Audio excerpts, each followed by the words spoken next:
अस्सलाम वालेकुम नाज़रीन, उम्मीद करता हूँ कि आप लोग खैरियत से होंगे। मैं भी बिल्कुल खैरियत से हूँ। आजकल ठंड हो रही है और आप लोग यकीनन अपने-अपने ब्लैंकेट्स में, लिहाफ़ों में बैठ के मूँगफलियाँ खा रहे होंगे, ड्रामे देख रहे होंगे, मूवीज़ देख रहे होंगे, तो मज़े तो कर रहे होंगे यकीनन। आज हमारे साथ जो शख्सियत मौजूद हैं, सबसे पहले तो इनका नाम एक बहुत ही मिस्ट्री है मेरे लिए, बल्कि काफ़ी लोगों के लिए। उस पे भी हम बात करेंगे और ये मीडिया से ताल्लुक़ रखते हैं। आज हमारे मेहमान हैं सैयद फ़हद। अस्सलाम वालेकुम। अस्सलाम वालेकुम फ़ारूक भाई, कैसे मिजाज है? अल्लाह का शुक्र अल्हम्दुलिल्लाह। आप बताइए कैसे? अल्हम्दुलिल्लाह। नाम के अंदर मुश्किल ही इसकी स्पेलिंग प्रॉब्लम है। वही तो जी, जी, जी, जी। नाम मगर सही है। हाँ, मगर वो उसकी प्रोनाउंसिएशन सेम ही है। जी, जी, जी। सही। तो जिस तरह सर्दी आती है पाकिस्तान में, सालों के बाद आप भी सालों के बाद तशरीफ़ लाते ऐसा ही हो। है, ऐसा ही ऐसे ही है ना? है, ऐसा ही है। तो आपको कैसा लगता है साल-साल के बाद पाकिस्तान आना? एक तो पहले बात, पाकिस्तान जब भी आते हैं बहुत अजीब-सी चीज़ें होती हैं, कुछ ना कुछ हो ही रहा होता है, बड़ी मतलब हद से ज़्यादा अनफॉर्चुनेटली पाकिस्तान में कुछ ना कुछ। अभी रिसेंटली वो गुल प्लाज़ा वाला इंसिडेंट हुआ मेरे आने के बाद, तो बड़ा अफ़सोस हुआ वो। फिर उसके बाद कोऑपरेटिव में भी आग लगी हुई सुना है। तो इस तरह की चीज़ें जो है बड़ी अनफॉर्चुनेट है पाकिस्तान के लिए ना, पाकिस्तान के इमेज को लेके, उसकी जो सिचुएशन चल रही है। वैसे ही पॉलिटिकली पाकिस्तान इतना एक्सपोज़ हुआ है, और उसकी जो आप कह सकते हैं फ़ॉरेन अफेयर्स के अंदर पाकिस्तान के हालात इतने अच्छे नहीं हैं, पासपोर्ट को लेकर, बहुत सारी चीज़ों को लेके। तो बड़ा अफ़सोस होता है कि हम बहुत सारी चीज़ों को सही तरह से मैनेज नहीं कर पा रहे। अभी आज ही मैंने किसी का वो एक व्हाट्सएप पे मैसेज देखा गुल प्लाज़ा को लेके, कि हमारे यहाँ लोग हादसे को, जो है कि अगर आग लगी है, तो आग लगी में, जब आग लगने के बाद जब बिल्डिंग जो है या जगह जो है पूरी जब ख़त्म हो जाए, उसको हम लोग रेस्क्यू कहते हैं। हम आग बुझाने को रेस्क्यू नहीं कहते। हुँ। तो ये बड़ा अफ़सोस की बात है, इस तरह की चीज़ें पाकिस्तान में हो रही हैं। फिर स्पेशली कराची, पाकिस्तान की जब हम बात करते हैं तो हम हमेशा बहुत सारे गाँव जो रूरल एरियाज़ है उसको भूल ही जाते हैं। हम हमेशा बात करते हैं पाकिस्तान का मतलब है कराची, लाहौर, इस्लामाबाद, और mainly Karachi. Karachi is a business hub, तो हमेशा हम कराची को पता नहीं क्यों पाकिस्तान से लिंक करते हैं। हालांकि पाकिस्तान के हालात ओवरऑल आप देखें, बहुत सारे शहरों में, मुल्क या कंट्री, सॉरी रूरल एरियाज़ में, विलेजेस में बहुत अच्छे होंगे, लोग खुशहाल भी होंगे, खुश भी होंगे हालात को लेके, चीज़ों को लेके, पॉलिटिकल सिचुएशन को लेके। बट अनफॉर्चुनेटली पाकिस्तान को जो गेज किया जाता है, या पाकिस्तान को जो मौज़ाना किया जाता है, या पाकिस्तान की जो वेटेज देखी जाती है, वो हमेशा कराची में क्या हो रहा है, लाहौर, इस्लामाबाद, बस इस तरह। तो हम भी यही बात करते हैं, हम भी उसी भीड़ में शामिल होकर ही बोल रहे हैं कि पाकिस्तान के हालात, तो ओवरऑल पाकिस्तान के हालात बेहतर होंगे। बट मेनली जो कराची में हो रहा है स्पेशली, उससे मैं थोड़ा सा, क्योंकि मैं ज़्यादा टाइम कराची स्पेंड करता हूँ। लाहौर इस्लामाबाद में जाना चाहता हूँ काम के लिए भी। गया हूँ बीच पे लाहौर इस्लामाबाद, लेकिन ज़्यादा काम वहाँ भी करना चाहता हूँ, लेकिन अनफॉर्चुनेटली अपॉर्चुनिटीज़ नहीं मिल रही हैं वहाँ पे। लेकिन कराची में जो हो रहा है वो डेफिनेटली अच्छा नहीं हो रहा। राइट। अच्छा, आपके नाम के साथ मीडिया डॉक्टर लगा हुआ है, जी। राइट? तो आपकी तरह क्या और भी मीडिया डॉक्टर्स हैं यहाँ पे या होना तो नहीं चाहिए, और हो Sure. अल्लाह करे ना हो तो बेहतर है। लेकिन आइडियली क्या है कि डेफिनेटली बहुत सारे टैलेंटेड लोग हैं हमारे यहाँ, और जो मल्टी टास्कर्स हैं बहुत सारे, जो बहुत सारी चीज़ कर रहे हैं। बट मैंने जितने लोगों से मैं आज तक मिला हूँ, जिसमें हज़ारों लोग हैं अराउंड द वर्ल्ड, मुझे लगता है मैंने जो किया है और मैं जो कर रहा हूँ वो शायद अभी तक कोई नहीं कर पाया। जैसे इन अ वे मैं बात करूँ, आप माशाल्लाह एडिटर भी हैं, माशाल्लाह आप सिंगर भी हैं, आप क्या बोलते हैं, बोलते भी बहुत अच्छा है, लिखते भी बहुत अच्छा है, आपने अपने आपकी भी अपनी एक लेगेसी है। लेकिन मैं क्या कर रहा हूँ अब, जैसे आपको शायद कोई आदमी ऐसा मिलेगा जो होस्ट भी है, जिसने मॉडलिंग भी की है, जिसने क्या बोलते हैं अखबारों में भी लिखा है, जो यूनिवर्सिटीज़ में पढ़ाता भी है, जिसने मीडिया बाइंग, मीडिया सेलिंग भी की है, जिसने ड्रामे भी बनाए हैं, डायरेक्शन भी की है, प्रोडक्शन भी की है, लाइन प्रोडक्शन भी की है, इवेंट मैनेजमेंट भी की है, पीआर भी की है। और कर रहा हूँ, ऐसा नहीं कि है एक दफ़ा की, वन ऑफ की और ख़त्म हो गई, कर रहा हूँ रेगुलरली कुछ ना कुछ। कभी पब्लिक स्पीकिंग का काम कर रहा हूँ, कभी होस्टिंग कर रहा होता हूँ, कभी ट्रेनिंग डेवलपमेंट कर रहा हूँ, कभी एज अ कंसल्टेंट काम कर रहा हूँ एज अ मीडिया, फिर कभी इवेंट के लिए कंसल्टेंट के काम कर रहा होता हूँ, कभी एज अ मेंटोर काम कर रहा होता हूँ। तो मैं, ये सारी चीज़ें मेरी एक्टिव हैं, और मैं समझता हूँ इतनी सारी चीज़ें जो कोई कर रहा होता है, मैंने आज तक कोई नहीं मिला। ये ज़रूर मिले, कोई एक्टर है, मॉडल है, होस्टिंग भी कर ली उसने, सिंगिंग भी कर ली, डायरेक्शन भी कर ली, प्रोडक्शन भी कर ली, बट उसकी लिमिट वहाँ तक ख़त्म हो गई। 4 5 6 शोबे में काम करने वाले लोग तो मिले हैं, लेकिन ऐसा नहीं मिला जो तकरीबन 12 14 15 शोबों में काम कर रहा हो। जाहिर बात है आपकी भी अपनी लेगेसी, आपने सारे चैनल्स में काम किया, आप भी हज़ारों लोगों से मिले, और आपने पाकिस्तान में भी काम किया, दुबई में भी काम किया, बिल्कुल। तो आपने देखा होगा, आपको मिले होंगे हज़ारों लोग। और मैं ये नहीं कह रहा कि मेरा काम उनसे अच्छा है, डेफिनेटली मुझसे बहुत अच्छे काम करने वाले लोग हैं, मुझसे अच्छे नाम वाले लोग भी हैं जिन्होंने बहुत नाम कमाया एज एन एक्टर। बहुत सारे मशहूर एक्टर हैं, शायद मैं इतना मशहूर एक्टर नहीं हूँ, लेकिन बहुत सारे लोग मशहूर एक्टर्स भी हैं। तो बहुत सारे जो अपनी फील्ड में हैं वो आगे निकल गए एक ही फील्ड को लेके। मैं शायद बहुत सारी चीज़ों को लेके चलता रहा और अभी भी चल रहा हूँ, तो मैं इसलिए हर चीज़ को थोड़ा थोड़ा टाइम दे रहा हूँ, तो इसलिए थोड़ी सी कुछ चीज़ें अच्छी चल रही हैं, कुछ चीज़ स्लो है, इस तरह से। राइट तो वही से वो टाइटल आया कि जब मैं इंट्रोडक्शन करा रहा था, अब आप फर्ज करें ना, आप टीवी पे जाके या रेडियो पे जाके आप इंट्रोडक्शन शुरू कराना शुरू करें, आप बोल रहे जी वेलकम सैयद फाज, जो होस्ट है, एक्टर है, मॉडल है, राइटर है, डायरेक्टर है, प्रोड्यूसर है, इवेंट मैनेजर है, पीआर कंसल्टेंट है, मार्केटिंग कंसल्टेंट है, ट्रेनर भी है, डेवलपर भी है, मोटिवेशनल स्पीकर भी है, और एक क्या बोलते हैं कॉर्पोरेट में काम भी करते हैं। तो मुझे तो याद है, तो मैं फ्लुएंसी में बोल रहा हूँ, लेकिन एक बंदा जो बोल रहा है वो बोलेगा भाई ये क्या है बोल रहा हूँ, सही और सामने वाला जो सुन रहा है उसको क्या मतलब, वो बोलेगा भाई तुमने बुलाया किसको है, बिल्कुल ये कौन है, कौन एग्जैक्टली, क्योंकि पता है बंदा भी इतने सुन के यार ये सब चीज़ें कर रहा है, ये कोई ब्लफ तो नहीं है, या तो ये कोई मतलब बहुत सारे लोग समझते हैं कि कोई फेक चीज़ तो नहीं है, आके बस हम सिर्फ प्रमोट कर रहे हैं। पर अगर कोई भी जाके काम देखेगा, मेरा बहुत सारा काम मेरा यूट्यूब पे अवेलेबल है और इंटरनेट पे अवेलेबल है, अगर वो गूगल करे तो देखे मैंने सब चीज़ें की हैं, अखबारों के आर्टिकल्स हैं, मेरे मेरे रिसर्च पेपर्स हैं, मेरे मेरे टीवी शोज़ हैं जो मैंने होस्ट किए हैं, जो मैंने सेलिब्रिटीज़ को मैनेज किया है, वो सारी चीज़ें हैं, जो मैंने इवेंट्स किए हैं वो सारे हैं, ड्रामे जो किए वो है, कमर्शियल जो किया एज अ मॉडल वो है, म्यूज़िक वीडियोज है, सब चीज़ें अवेलेबल है अल्हम्दुलिल्लाह। किस्मत अच्छी थी कि मुझे सब चीज़ें मिल गई कहीं ना कहीं से, किसी ना किसी तरह से। वो एक अलग डिस्कशन है कि हमारे टाइम पे सोशल मीडिया नहीं था, तो मैं हर चीज़ सीडी में कैप्चर करके यस पहले उस चैनल से निकालने में ही 6-7 दिन लग जाते थे एडिटर्स के पास जा जाके, सर प्लीज़ आज, वो बिज़ी होते थे अपनी शूटिंग्स में, काम में, एडिटिंग में। तो वो एक सीडी बनाने में ही हमें 5 से 6 दिन लगते थे कि जा रहे आज सीडी देने जा रहे हैं, आज कॉपी नहीं हो रही भाई, हुई थी नहीं हुई, स्क्रैच आ गया सीडी पे, दोबारा लाओ सीडी, तो मार्केट से जाओ फिर सीडी ले आके दो।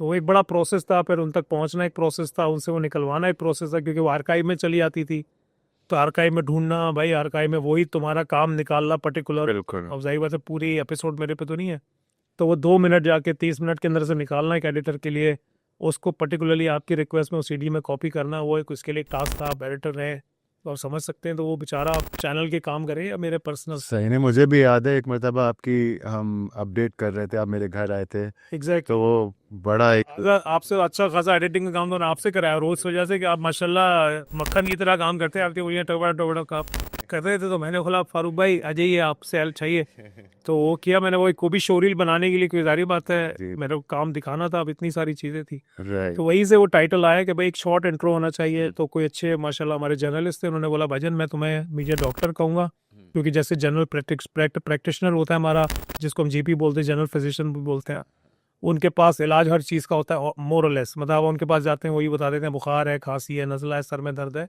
पाँव में दर्द है, वो हर चीज़ का बेसिक इलाज आपका करते हैं। तो वहाँ से वो कॉन्सेप्ट आया कि आप एक डॉक्टर हैं, बट आप मीडिया के डॉक्टर हैं, आप Right. भले डिग्री ना हो आपके पास, सही पर एज अ टाइटल आपके पास ये है, क्योंकि आसान है किसी को बोला कि जी मीडिया डॉक्टर हैं। हाँ और ये भी एक कॉम्प्लिकेशन है जो नाम को लेके आप बोल रहे थे कि अगर आप किसी को वैसे बोले सैयद फाज से मिले हाँ तो कोई नहीं पहचानेगा, वो बोलेगा यार कौन सैयद फाज, अच्छा आया होगा, अच्छा ओके ठीक है। बट आप जब लिख के भेजेंगे कि यार ये बंदा आया था, तो बहुत सारे लोग वो स्पेलिंग से जानते हैं। हाँ उसकी वजह ये है कि वो स्पेलिंग अब एक ब्रांड बन गई है, राइट अब वो स्पेलिंग एक मेरे टाइटल के साथ जुड़ गई है। अब मुझे खुद डिफिकल्टी होने लगी है कि मैं लोगों को जब इंट्रोड्यूस कराता हूँ, मैं जब कॉल पे अगर किसी को बोलूँ लेट्स से सही सलाम भाई मैं सैयद फाद बात कर रहा, तो वो नहीं पहचानेगा अनलेस मैं उसको लिख के भेजूँ जी सैयद फाद ये मेरा प्रोफाइल है, दैन वो समझते हैं कि अच्छा ये वो उस बंदे से हम बात कर रहे हैं। तो बहुत सारे लोगों को तो ये भी नहीं, आइडेंटिटी भी मेरी नहीं पता कि मैं कौन हूँ, कहाँ रहता हूँ, क्या करता हूँ। कोई मुझे किसी मुल्क से लिंक कर देता है, कोई मुझे पर्टिकुलर कोई रिलीजन से लिंक कर देता है। ओके तो हर बंदे के अपना एक कॉन्सेप्ट है, उसको लेके प्रोनाउंसिएशन भी बहुत अलग है नाम को लेके, राइट बट नट शेल में यही है कि लोगों ने शॉर्ट टाइटल ढूंढा है उसका। सही। वैसे क्या सोच के आप मीडिया फील्ड में आए? कोई फारूक भाई मतलब सही बात है, आप जैसे बहुत सारे लोग हमें इंस्पायर कर रहे थे ऑन डेली बेसिस, और हम बड़े इंस्पायर थे कि भाई मीडिया के काम में बड़ा नाम है, पैसा है, फेम है, हमें फेम चाहिए था, पैसा, और हमें बता दिया गया था कि फेम आपको मिलेगा पैसा सॉरी आपको मिलेगा फेम से। जहाँ आपके पास फेम है, पैसा आपको खुद फॉलो करेगा। तो वो देखते देखते मैं ग्रो अप हो रहा था, कुछ मैं हूँगा कुछ 6-7 क्लास में वसीम अकरम को बहुत फॉलो करता था, पाकिस्तान में उनकी बड़ी एक अपना और है उनका, बल्कि मैं ये तो नहीं वो था है भी उनका, और मतलब अभी भी उनकी क्लास है, फॉलोइंग है, और उन्होंने अपने आप को मेंटेन भी किया। वैसे तो मैं उनको बड़ा फॉलोअर था, मैंने उनको एक्चुअली फिजिकली ग्राउंड में देखा है अच्छा कि उनका बिहेवियर कैसे था उस टाइम पे as a kid when I was growing up. तो मुझे लगा कि यार ये बंदा कुछ कमाल है, ऐसा होना चाहिए कुछ सीन ना हमारा भी। सही बात है, उस वक्त इंटरनेशनल मीडिया हमारे को इतना एक्सपोजर नहीं था हमारे को, मतलब एक दो नाम याद थे, माइकल जैक्सन, मैडोना, हाँ। पर उसके अलावा ब्रायन एडम्स कहीं घूम के मिल गया नाम, तो बस वो पता था हमें। इन तीनों नाम पे हम चल रहे थे और बाकी बॉलीवुड की लिस्ट थी हमारे पास। तो सारी बात है, बॉलीवुड और हॉलीवुड तो हमारी रेंज से बहुत ही बाहर थी। तो अवेलेबल जो करीब करीब थे वो वसीम भाई थे। हम हर बार मतलब वसीम भाई से इंस्पायर होकर हमने बोला चले हम भी कोई मशहूरी का सफ़र तय करें। तो उसमें हम क्रिकेट को फॉलो है, मतलब वसीम अकरम क्रिकेट का खेलते थे और खेलते भी हैं, शायद अभी थोड़ा बहुत कमेंट्री भी करते हैं। तो हम जो थे वो गलियों में क्रिकेट अवेलेबल थी, इजी थी, खेलना आसान था, कोई मेहनत की ज़रूरत नहीं थी कि आपने जाके ऑडिशन देना, ये करना है। तो वो उससे वहाँ से स्टार्ट किया, करते करते करते फिर हमने अल्हम्दुलिल्लाह मीडिया ज्वाइन किया। मीडिया जियो टीवी जब बन रहा था, ऑडिशंस हुए, इसमें सिलेक्शन हुआ, तो अल्हम्दुलिल्लाह फिर वहाँ से वो जर्नी हमारी। तो आने के बाद क्या क्या आपने कारनामे सर अंजाम दिए हैं, कोई मीडिया के अंदर या कराची की बात करें, पाकिस्तान मीडिया में? मीडिया में फजल रहमान का जो मेरा पहला कैरेक्टर था, मैं समझता था वो मेरा बड़ा आइकॉनिक कैरेक्टर था और बड़ा लेगेसी वाला कैरेक्टर था, जिसने मेरी बेस बहुत अच्छी सेट की थी, क्योंकि वो एक प्लेटफॉर्म जियो का इतना बड़ा था, इतने बड़े लोग थे, नदीम बेग साहब, डॉक्टर यूनुस भट्ट साहब, एहसन तालिश, अंजुम शहजाद, ये सारे नाम डायरेक्ट कर रहे थे, फैसल कुरैशी होस्ट कर रहे थे, निदा यासिर जो निदा पाशा थी पहले वो होस्ट कर रही थी, बाद में नाहिद शब्बीर आई। तो मतलब इतने बड़े बड़े नाम जब आपके साथ थे, बट चैनल्स के जो लोग थे जियो के अंदर वो सारे वो थे जो इंडस्ट में काम कर रहे थे उस वक्त, और इंडस्ट्री में उससे पहले पीटीवी में काम कर चुके थे। तो उन सब की अपनी एक लेगेसी थी, उनका सबका अपना एक नाम था और है भी अल्हम्दुलिल्लाह। उन सब के साथ काम करना, स्टार्ट करना ही अपने आप में मैं समझता हूँ बहुत बड़ा काम था वो, और उसने मुझे फिर आगे बहुत काम दिए। और अल्हम्दुलिल्लाह उसके बाद मतलब ये काम के बाद फिर आपदा परवीन जी के साथ एक शो मुझे लगता है वो मेरे लिए बड़ा फ़ायदेमंद रहा, जो मैंने खुद से ऑर्गेनाइज़ कराया। फिर मैंने बॉलीवुड का एक शो किया था दिलेर मेहंदी और मीका सिंह का। अच्छा। उन्होंने लाइफ में कभी एक साथ परफॉर्म नहीं किया था, मतलब होना कमर्शियल शो कहाँ हुआ था? ये हुआ था दुबई के अंदर। अच्छा। तो उससे पहले वो लोग मिलते भाई तो है दोनों, लेकिन जाहिर बात है कभी उन्होंने एक साथ। शो, कोई कमर्शियल शो परफॉर्म नहीं किया, टिकटेड शो नहीं परफॉर्म किया। बहुत सारे टीवी प्रोग्राम से वो ज़रूर गए एक साथ और इस तरह की चीज़ें हुई, बट कमर्शली हमने उनको एक साथ इकट्ठा किया, वो हमारे लिए बड़ा शो था। फिर अरिजीत के साथ हमने बहुत इवेंट्स किए, आतिफ असलम के साथ बहुत ज़्यादा इवेंट्स किए, वो हमारे लिए बड़े मेरे मतलब अब बहुत सारी ऐसी चीज़ें हैं, लेकिन अगर आप बोलते हो टॉप ऑफ माइंड, तो मैं समझता हूँ ये 4-5 चीज़ें बहुत मेरे लिए बड़ी फ़ायदेमंद रही करियर में। सही। तो स्कूलिंग, हायर एजुकेशन कहाँ से आपने ली? तो स्कूलिंग हायर एजुकेशन जो मेरी अगर आप कहेंगे ना, तो बहुत कम लोगों को पता है कि मैंने स्कूलिंग 2 दफ़ा की है, साइंस और कॉमर्स में। फिर आप अगर देखेंगे मैंने बैचलर्स भी 2 किए हैं, एक बीकॉम किया है, बीबीए किया है। तो बहुत सारे लोगों को ये बात भी नहीं पता, ये उनके लिए में नहीं, और पॉसिबल ही नहीं लगती ना आपको। मैं कोई बोलूँ आपको कोई बच्चा नहीं मिलेगा जो बोले मैं 2 दफ़ा स्कूल गया हूँ। हाँ। आपसे बोलेगा कि यार मैं स्कूल पढ़ रहा हूँ, बस ये लेवल्स किया, वो लेवल्स किया है। हाँ, ये बच्चे आपको ज़रूर मिलेंगे जिन्होंने ओ लेवल्स किया है और साथ में स्कूलिंग भी किया है, ये लोग आपको शायद मिल सकते हैं। बट मेरे लिए ये था कि मैंने साइंस से एक स्कूल ख़त्म किया, कॉमर्स से फिर स्कूल ख़त्म किया, फिर मैंने अपना बीबी और बीकॉम दोनों किया। बेसिक मेरी सारी एजुकेशन पाकिस्तान से रही। फिर ज़ाहिर बात है मैं बाहर चला गया, लेकिन पाकिस्तान को क्रेडिट दे सकते हैं एजुकेशन के मामले में। सही। अच्छा, मीडिया की मौजूदगी में आजकल आप सुन रहे होंगे, देख रहे होंगे, हम सभी देख रहे हैं एआई। जी। तो आप क्या क्या समझते हैं मीडिया की मौजूदगी में एआई का होना जो है वो मीडिया के लिए, उसका क्या फ्यूचर आप देखते हैं? देखिए बड़ा मैं कह सकता हूँ बड़ा फ़ायदेमंद भी है, एट द सेम टाइम ख़तरनाक भी है। दोनों चीज़ें हैं ना कि हर चीज़ के प्रोज एंड कॉन्स होते हैं। कोई भी टेक्नोलॉजी आती है वो हमेशा उस 2 चीज़ें लेके आती है, क्योंकि उसका इस्तेमाल कैसे करेंगे आप। हर चीज़ का जैसे आप बात करें मोबाइल फ़ोन, उसका इस्तेमाल आप कैसे करेंगे ये बड़ा इंपॉर्टेंट है। कैमरा, उसका इस्तेमाल कैसे करेंगे ये बड़ा ज़रूरी है। सिमिलरली एआई एक टेक्नोलॉजी है, आप उसका इस्तेमाल कैसे करते हैं। अगर आप एजुकेशन के लिए कर रहे हैं, आप लोगों के लिए बेहतरी के लिए कर रहे हैं तो बहुत अच्छा है, लेकिन अगर आप उसको किसी और पर्पज़ के लिए यूज़ करें, जैसे कि अगर मैं एग्जांपल दूं, बहुत सारे स्कैम्स हो रहे हैं हमारे दुनिया में, उसमें एआई का बहुत अच्छा इस्तेमाल हो रहा है। क्यों? वो आपकी आवाज़ लेके कॉपी करके कुछ और चीज़ें बना रहे हैं, आपका चेहरा लेके बहुत सारी चीज़ें बना रहे हैं, वीडियोस बना रहे हैं जो बहुत नाज़ेबा है, जो बहुत ज़रूरी नहीं है। तो हर चीज़ का सबसे पहले बात ये आती है कि इसका आप यूज़ कैसे करेंगे। अब आप छुरी है, छुरी का यूज़ आप अच्छे तरह से भी कर सकते हैं और हम गलत तरीके से भी कर सकते हैं। बिल्कुल सही है। तो हम एआई को ब्लेम नहीं करेंगे, एआई एक टेक्नोलॉजी है जो हमें दी गई है over the period of time. बहुत सारी टेक्नोलॉजीज़ आई हैं, आपने भी देखा होगा जब मोबाइल फ़ोन आया था तो लोग बहुत डरे हुए थे, यार ये क्या हुआ, ये क्यों आ गया, किस लिए आ गया, हमें तो आदत नहीं है, ये तो ख़तरनाक है, ये तो बहुत एक्सपेंसिव है, इस पे तो बहुत खर्चा हो रहा है, मोबाइल पे खर्चा, फिर उसके जो बैलेंसेस हैं, चार्जेस है, उसका खर्चा, लोकल कॉल करो तो उसका अलग पैसा, इनकमिंग कॉल आ रही है उसका अलग पैसा। मतलब आप एक टाइम पे तो इनकमिंग के पैसे भी देते थे, मतलब आपने बोला कि जी मैं इनकमिंग के पैसे क्यों दूं, मैं तो पीटीएसएल पे फ्री कॉल रिसीव कर रहा हूँ। फिर बहुत सारे सैटेलाइट फ़ोन आना शुरू हो गए, गो सीडीएमए आया वायरलेस फ़ोन, फिर और फिर आपकी एक और कंपनी ने वायरलेस फ़ोन लॉन्च किया पाकिस्तान में। लेकिन around the world again coming back to AI, आप उसका इस्तेमाल कैसे करते हैं बहुत, मैं तो समझता हूँ हर टेक्नोलॉजी अच्छी है। जो भी चीज़ दुनिया में आ रही है अगर आप उसका सही पर्पज़ यूज़ करेंगे सही तौर पे, उससे अच्छी चीज़ आपके लिए कोई नहीं है। एआई आपको जितना कोई चीज़ों का रिस्पॉन्स देती है, जितनी डिटेल रिस्पॉन्स देती है, जितना वाइड रिस्पॉन्स देती है, फिर कंपैरिजन भी करके देती है कि आप अगर यूं करेंगे तो ये ऐसा करेंगे, तो उससे अच्छी मैं समझता हूँ बात नहीं है। बट अगेन आप इसका यूज़ कैसे कर रहे हैं इवेंचुअली ये बहुत मैटर करता है हर चीज़ का लाइफ में। नहीं, मगर उसमें ये भी है ना कि आप कुछ भी कर लें, एट द एंड उसका जो फाइनल आउटपुट होता है वो it's look like a cartoonish, या कार्टूनिश भी नहीं कहेंगे, एक्चुअल करीब से करीब तरीन होता है, बट वो वाली बात तो फिर भी नहीं आ सकती ना जो हम लोग कर रहे हैं।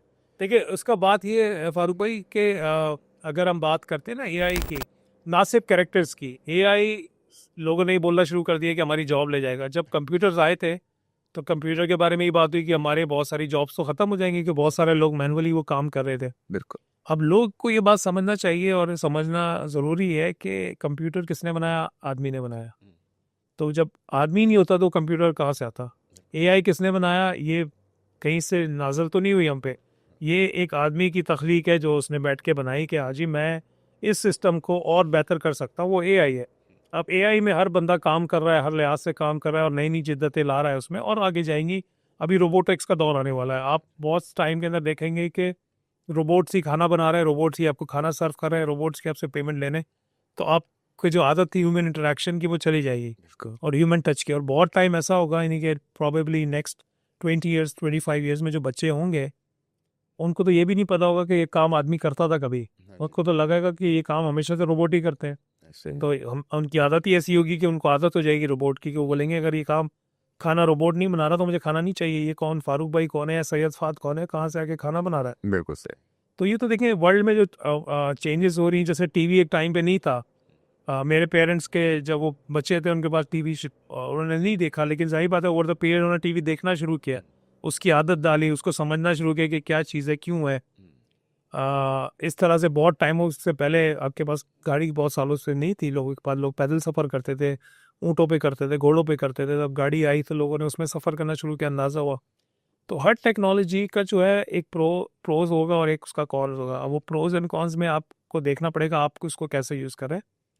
बट डेफिनेटली वो ह्यूमन टच देखें, जो काम एक आदमी कर सकता है, जो खाना मैं समझता हूँ एक आदमी बना सकता है, वो मैं कभी भी एक्सपेक्ट नहीं करूँगा रोबोट या मशीन बना के देगी, वो टेस्ट नहीं आएगा। बिल्कुल। तो यही है। अब देखिए वो टेक्नोलॉजी तो है, वो मैं हमेशा समझूंगा कि आदमी की वैल्यू हमेशा रहनी चाहिए, क्योंकि ये आदमी है जो सब चीज़ें बना रहा है। अगर आदमी नहीं है तो एआई भी नहीं है, आदमी नहीं तो गाड़ी नहीं है, आदमी नहीं तो लाइट नहीं है, आदमी नहीं तो माइक नहीं है, आदमी नहीं तो कैमरा नहीं है। तो ये सब चीज़ें आदमी की इम्पोर्टेंस एक होनी ज़रूरी है। आदमी मतलब मैं ये नहीं कह रहा कि मैन एंड वुमेन, मैं एक जनरल बात कर रहा हूँ, इंसान का होना या आदमी का होना। मैं औरत और मर्द दोनों को आदमी के तौर पे वो बात कर रहा हूँ, जेंडर स्पेसिफिक नहीं। तो इंसान का होना, या मैं ये इसको इस तरह से करूँ, इंसान का होना बहुत ज़रूरी है। टेक्नोलॉजी भी ज़रूरी है, आपको हेल्प करती है, बट वो एक हेल्पिंग होना चाहिए, उस पर डिपेंडेंसी नहीं होनी चाहिए कि ये मेरी डिपेंडेंसी है कि ये इसको रख लूँ तो ये एडिट कर लेगा, फारूक भाई की ज़रूरत नहीं है, या इसको रख लूँगा तो डायरेक्शन हो जाएगी, सैयद फाल की ज़रूरत नहीं है। ये नहीं हो सकता। आप उसको यूज़ कर सकते हैं अपने काम में, उसका इन्हांस कर सकते हैं। फारूक भाई अपने एडिटिंग में कुछ एआई टेक्नोलॉजी यूज़ करके हो सकता है कुछ फ़िल्टर्स वगैरह यूज़ करे। सैयद फाद अपनी एआई टेक्नोलॉजी को यूज़ करके कुछ डायरेक्शन के कुछ शॉट्स जो है वो समझेगा कि बेहतर है एआई के ऊपर, वो ले सकता है। बट ये नहीं कि मैं पूरी फिल्म एआई पे बना दूँ। लोगों ने बनाई है, अभी बना भी रहे हैं कि जी पूरी फिल्म हमने एआई पे बना दी, पूरी फिल्म हमने एआई से कर ली। अभी इवन मुझे एक साहब थे म्यूज़िक बना रहे, म्यूज़िक वीडियो बना रहे, तो उन्होंने कहा मैं तुम्हें फीचर करना चाहता हूँ वीडियो के लिए। तो हमारी पहले मुश्किल ही हो रही थी, वो पाकिस्तान में थे, मैं दुबई में था। उन्होंने कहा यार शूट कैसे करेंगे, ये मुश्किल होगी। और मैंने कहा देखते हैं कैसे होगा भाई, मैं जब आऊँगा देखेंगे। अब मैं आया हूँ, मैंने बोला मैं कराची में शूट करते हैं इसको। उन्होंने ऐसा करो अपनी पिक्चर भेज दो, मैं ऑलरेडी इसको बना लूँगा अच्छा वीडियो। तो मैंने अपनी बना भी ली और उन्होंने कहा एक पार्ट बन गया, ये देखो मेरा पार्ट रेडी है। तो मैंने कहा ये तो पूरा एआई है। तो उसने कहा हाँ यार मैंने कहा देखो वो मुझे भी लग रहा है एआई, तो ये तो लोगों को भी लगेगा, तो वो टच तो नहीं आएगा। बिल्कुल। तो उसने कहा नहीं यार ये मेरे लिए कॉस्ट इफेक्टिव था, मैंने घर बैठे बैठे पूरे वीडियो बना लिया, म्यूजिक वीडियो आपको भी डाल दूंगा उसमें, आपका पिक्चर डाल दूंगा, आपका भी काम हो जाएगा, मेरा भी हो जाएगा। तो लोग उसको इस तरह से भी देख रहे हैं, लेकिन मैं at the end of the day मैं बड़ा बिलीवर हूँ कि एक इंसान की अपनी एक वैल्यू है, उसकी एग्जिस्टेंस है, हम उससे सारा काम जो वो करता है, मैं जैसे अभी फार्मिंग में बहुत सारे काम मशीन्स करते हैं जो लोग पहले करते थे, बट इसका मतलब ये नहीं कि फार्मर को ओवरटेक कर जाएंगे वो, या फार्मर की जो नॉलेज एक मशीन को देख, एक ज़मीन को देख के या एक मिट्टी को देख के वो एक मशीन के पास आई है, मैं कभी भी नहीं मानता। सही बात। मैं मशीन को ज़रूर उसकी इज्जत देता हूँ, उसकी जगह देता हूँ, एक टेक्नोलॉजी को उसकी जगह देता हूँ, बट मैं ये कभी नहीं कहूँगा कि टेक्नोलॉजी उससे बेहतर है। Right, right. अच्छा फहद, आप अब तक इतने सालों से आप हैं इस फील्ड में, आप कितने इंटरनेशनल सेलिब्रिटीज से मिले या उनके साथ काम कर रहे हैं? जी I lost almost count of that, but मैं अगर अप्रॉक्सीमेटली बोलूँ 400 सेलिब्रिटीज़ के ऊपर मैंने काम किया लोगों के साथ इंटरनेशनली, और बहुत अच्छा रहा है वो काम मेरा 400 सेलिब्रिटीज़ के साथ। अल्हम्दुलिल्लाह ज़्यादा ही होगी, लेकिन आप अगर उसको नट शेल में पूछे तो 400 होंगे अच्छा। इंटरनेशनली, जो Bollywood, Hollywood, Pakistan, other countries. Alright, okay, okay. अच्छा, आप तो इन्फ्लुएंसर भी हैं, आप पता नहीं क्या क्या हैं, माशाल्लाह माशाल्लाह। तो आपके इन 6-7 जो भी आपकी फील्ड्स हैं, आपको सबसे ज़्यादा आप किस में आप ज़्यादा अपने आप को समझते हैं कि हाँ यार, मैं डायरेक्शन बहुत अच्छी करता हूँ, या मैं इन्फ्लुएंसर बहुत अच्छा हूँ? फारूक भाई देखें, मैं ये कहूँगा कि वो फील्ड, जिस वो शोबा जो मुझे लोगों से इंटरेक्ट करवाता है, सामने आने का मौका देता है, मुझे बड़ा पसंद है। अगर आप मुझे बोलेंगे डायरेक्शन और एक्टिंग में से कोई चूज़ करूँ, मैं एक्टिंग चूज़ करूँगा, क्योंकि एक्टिंग में मैं लोगों को एक्सप्रेशंस अपने दे सकता हूँ, उनको एक्सप्रेस कर सकता हूँ, उनको उनसे बात कर सकता हूँ, इंटरेक्ट कर सकता हूँ, जो मैं एज अ डायरेक्टर नहीं कर सकता। सिमिलरली आप बोलेंगे एज अ राइटर अपने आप को प्रेफर करेंगे, या एज अ होस्ट, मैं बोलूँगा एज अ होस्ट, क्योंकि मुझे एज अ होस्ट मैं वो ये भी बोल सकता हूँ कि राइटर और होस्ट दोनों बन जाऊँ तो अच्छा है, क्योंकि मैं जो बोल रहा हूँ वही मैं लिख रहा हूँ, तो मुझे मेरे लिए आसानी है, ना कि मैं वो बोलूँ जो कोई और लिख रहा है। रही बात उसका जहर लिखने के टाइम पे, बनाने के टाइम पे कुछ और है, मैं उसको पिक कर पाऊँ नहीं कर पाऊँ, या वो डिलीवर कर पाऊँ, उसका मैसेज शायद नहीं होगा उससे अच्छा जो लिख रहा है। तो यूजली लोग प्रेफर करते हैं जो लिख रहा है वही बोले तो अच्छा है। यानी कि फ़र्ज़ करें मैं आपको एक तकरीर लिख के दे दूँ, तो जिसने तकरीर लिखी है खुद वो बोलेगा, और आपने जो लिखी हुई तकरीर पढ़ी है उसमें बहुत फ़र्क है। बिल्कुल। तो सिमिलरली मुझे वो सारे शोबे जिसमें मैं लोगों से बात कर सकता हूँ, इंटरेक्ट कर सकता हूँ अपनी बॉडी लैंग्वेज से, अपनी आवाज़ से, अपने अंदाज से, मुझे वो पसंद है। चाहे वो होस्टिंग हो, चाहे वो मॉडलिंग हो, बस ये ट्रेनिंग डेवलपमेंट हो। राइट। आप मुझे बोलेंगे इवेंट ऑर्गेनाइज करो या ट्रेनर बन जाओ, मैं बोलूँगा ट्रेनर दो। तो हर चीज़ वो है जहाँ में मुझे सामने आके काम करने का मौका मिला। बट इवेंचुअली जो काम आप पीछे करते हैं उसमें आप ज़्यादा पैसे बनाते हैं, बट मेरे लिए हमेशा से वो है कि जी मैं नहीं सामने रहूँ, मैं लोगों की खिदमत करूँ, लोगों को नज़र आऊँ, लोगों को दिखूँ, लोग मुझे फ़ील कर सकें, लोग मुझे महसूस कर सकें और मेरे काम को समझ सकें। राइट।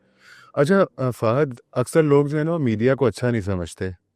कहते हैं यार इसमें बहुत स्पेशली फीमेल्स या फैमिलीज, वो अच्छा नहीं समझते, वो कहते हैं कि यार पता नहीं क्या है। आप क्या कहते हैं इस बारे तो शायद हम जैसे लोगों की वैसे कहते हैं। में? नहीं, लेकिन देखिए बात यह है कि आ, मैं जो लोग मीडिया के बारे में बात करते हैं, मैंने देखा है कि ये मीडिया तो नहीं है, सिर्फ मीडिया में ये सब चीज़ें तो नहीं होती, और बहुत सारे शोबों में मैंने देखी कि मैं बैंक में भी काम करता हूँ ना, मैंने कॉर्पोरेट वर्ल्ड में बहुत काम किया है और कर भी रहा हूँ। तो मैंने ये सब चीज़ें कॉर्पोरेट वर्ल्ड में भी देखी हैं, और मैंने कॉर्पोरेट वर्ल्ड में तो और ज़्यादा देखी है। मुझे शायद मीडिया में अगर मैं बोलूँ इतना हरासमेंट नहीं हुआ जितना मुझे कॉर्पोरेट वर्ल्ड में हुआ है, मेरे साथ भी और लोगों के साथ भी, क्योंकि वो एक लोगों ने उसको उससे मुंसलिक कर दिया है कि मीडिया है तो ये हरकतें होती है, मीडिया है तो ये सब होता है, मीडिया है तो लड़कियां सेफ़ नहीं होती। अभी नॉर्मली लड़कियां अपने घर से काम करने जा रही हैं, वो अपनी नॉर्मल ऊबर, करीम, जो भी आपकी कार सर्विसेज है मुख्तलिफ़ किस्म की पाकिस्तान में, ड्राइव वगैरह, उसमें भी सेफ़ नहीं। कितने केसेस ऐसे आए जिसमें लड़कियों के साथ ज़्यादतियाँ हुई है, लड़कियों पे हरासमेंट हुई, नॉर्मल बस में जाते हैं उसमें हरासमेंट होती है। तो क्या आप हर चीज़ को बोलेंगे मीडिया की वजह से? ऐसा नहीं है। मीडिया तो आपका एक प्लेटफॉर्म है, एक आप इंटरटेन करने का, इंफोटेनमेंट का, जहाँ पर आपको इन्फॉर्मेशन दी जा रही है, जहाँ पर आपको एंटरटेन किया जा रहा है। अब उसको अगेन करने के बहुत सारे मैंने बताया तरीके हैं, एक सही रास्ता है और एक गलत रास्ता है। जो लोग उसको गलत उसमें मीडिया को लेके चल रहे हैं, जहाँ पर वो वल्गर चीज़ें दिखा रहे हैं, जहाँ पर वो फहाशी को प्रमोट कर रहे हैं, जहाँ पर वो गैर ज़रूरी चीज़ों को प्रमोट कर रहे हैं, मैं समझता हूँ मत देखें, वो आपके लिए नहीं है, और आप उसको रिस्ट्रिक्ट कर सकते हैं। बहुत सारे तरीक़ेकार हैं रिस्ट्रिक्ट करने के। सारी एप्लीकेशन में बच्चों के लिए एक कंट्रोल दिया हुआ है कि आप वो एप्लीकेशन को कंट्रोल कर सकते हैं कि वो कंटेंट ना दिखाए। इवन यूट्यूब जैसा प्लेटफॉर्म जो दुनिया का सबसे बड़ा प्लेटफॉर्म है, उसके ऊपर तक उन्होंने दिखाया हुआ है कि जी कंटेंट बच्चों के लिए है नहीं, वो पूछता है आपसे जो अपलोड कर रहे हो बच्चों के लिए है नहीं है, ये बच्चों को बच्चे देख सकते नहीं, तो वो भी इतना तक उन्होंने उस प्लेटफॉर्म को ले गए हैं। और आपके पास वो रिस्ट्रिक्शन दी हुई है कि जी उन्होंने बाकायदा चैनल बनाया हुआ यूट्यूब किड्स के नाम से, क्या उस पर सब जो चीज़ आएंगी वो किड्स के तौर पे आएंगी। बिल्कुल। लेकिन उस लोगों ने क्या किया, उसको भी मैनिपुलेट करना शुरू किया, किड्स के मटेरियल में ही बहुत सारी ऐसी चीज़ें डालना शुरू की जो बच्चों के लिए गलत है। जैसे अक्सर बच्चों को मैंने बहुत सारे ऐसे अल्फाज बोलते देखा जो मैं समझता हूँ बड़ा मेरे लिए यूनिक था या सरप्राइजिंग था। अब अगेन देखें आप, हर चीज़ का फ़ायदा और नुकसान है। अब आप कहाँ तक कंट्रोल करेंगे इसको, कहाँ तक चीज़ों को लेके चलेंगे मीडिया के अंदर, वो आप ही बहुत डिपेंड करता है और देखने वाले पे भी बहुत डिपेंड करता है। But in between, in a nutshell, आप जो बात कर रहे हैं, जो मीडिया को बहुत बार इनसिक्योर कहा जाता है, कहा जाता है कि सेफ़ नहीं है, तो जो लोग ये समझते हैं वो अपनी बेटियों को कहीं और बेच के काम करवा के देख ले, तो उनको अगर ना वैसा रिजल्ट मिले या उससे बदतर ना मिले तो मेरा आप मुझसे दोबारा इस पे बात कर सकते हैं। सही। लेकिन देखें लड़कियों के लिए तो दुनिया वैसे ही ओवरऑल आप देखें, अगर आप लड़कियों को रात को कहीं भेजेंगे तो बड़ा चांस है कि जी उन पर अटैक होगा। वो आप ये बोलेंगे कि वो जॉब करने गई थी कंपनी में या वो जॉब करने गई थी मीडिया में, आप ब्लेम करेंगे मीडिया को ही कि जी वो अगर वो मीडिया में ऐसा था, अगर वो मीडिया है। क्या आप वो कॉर्पोरेट के लिए ब्लेम करेंगे, वो कॉर्पोरेट में रात को 4 बजे लेट आ रही है और उसके साथ कुछ हुआ, आप बोलेंगे नहीं कंपनी खराब है? कभी भी नहीं बोलेंगे आप। क्यों? आपने वो मीडिया को एक टारगेट बना लिया कि आपको ये लगता है कि मीडिया ही ऐसी जगह जहाँ ये काम होता है। क्या ये काम यूनिवर्सिटी में नहीं होता? क्या ये काम स्कूलों में नहीं होता? क्या हमारे पास कितने केसेस हैं जिसमें स्कूलों में ऐसी चीज़ें हुई हैं? स्कूल तो बहुत ही छोटी एज का काम है ना, मतलब बच्चे बहुत छोटे, मोहल्लों में कितने केसेस हुए हैं, आपके अपने घर में कितने केसेस हुए हैं कि जहाँ पर आपके फैमिली में ही लोगों ने अटैक किया बच्चों का। तो आप इस जो लोगों का कॉन्सेप्ट है उसको थोड़ा सा बाहर आना चाहिए। मीडिया की बात नहीं, पूरी दुनिया में चीज़ें आपके बच्चों के लिए अनसेफ है और वो आपको कैसे चलानी है, कहाँ का प्रोटेक्ट करना है, खाना कौन सा खिलाना है, किस रेस्टोरेंट में भेजना है, कहाँ नहीं भेजना है, आपके हलाल हराम के कॉन्सेप्ट्स हैं, आपके क्या बोलते हैं कल्चरली आपको बहुत सारी चीज़ें पसंद है नहीं पसंद है, अलाउ है नहीं अलाउ है। तो आप वो सब चीज़ों को देख के वो रिस्ट्रिक्शन आपने खुद बनानी है। आप मीडिया को मत ब्लेम करिए या पर्टिकुलर ऑफिस को या कंपनी को कि नहीं जी यही कंपनी में सब कुछ होता है, ऐसा नहीं है। हाँ, कुछ जगह ऐसी है, कुछ पर्टिकुलर जगह है जहाँ पर ये सब चीज़ें बहुत ज़्यादा होती होंगी, बट उसका मतलब ये नहीं है कि फ़र्ज़ करें मैं बोलूँ कि जी अगर पानी में किसी को शार्क ने खा लिया तो हर पानी में शार्क खाती है अब लोगों को, ऐसा नहीं होगा। हर पानी में शार्क अवेलेबल भी नहीं है।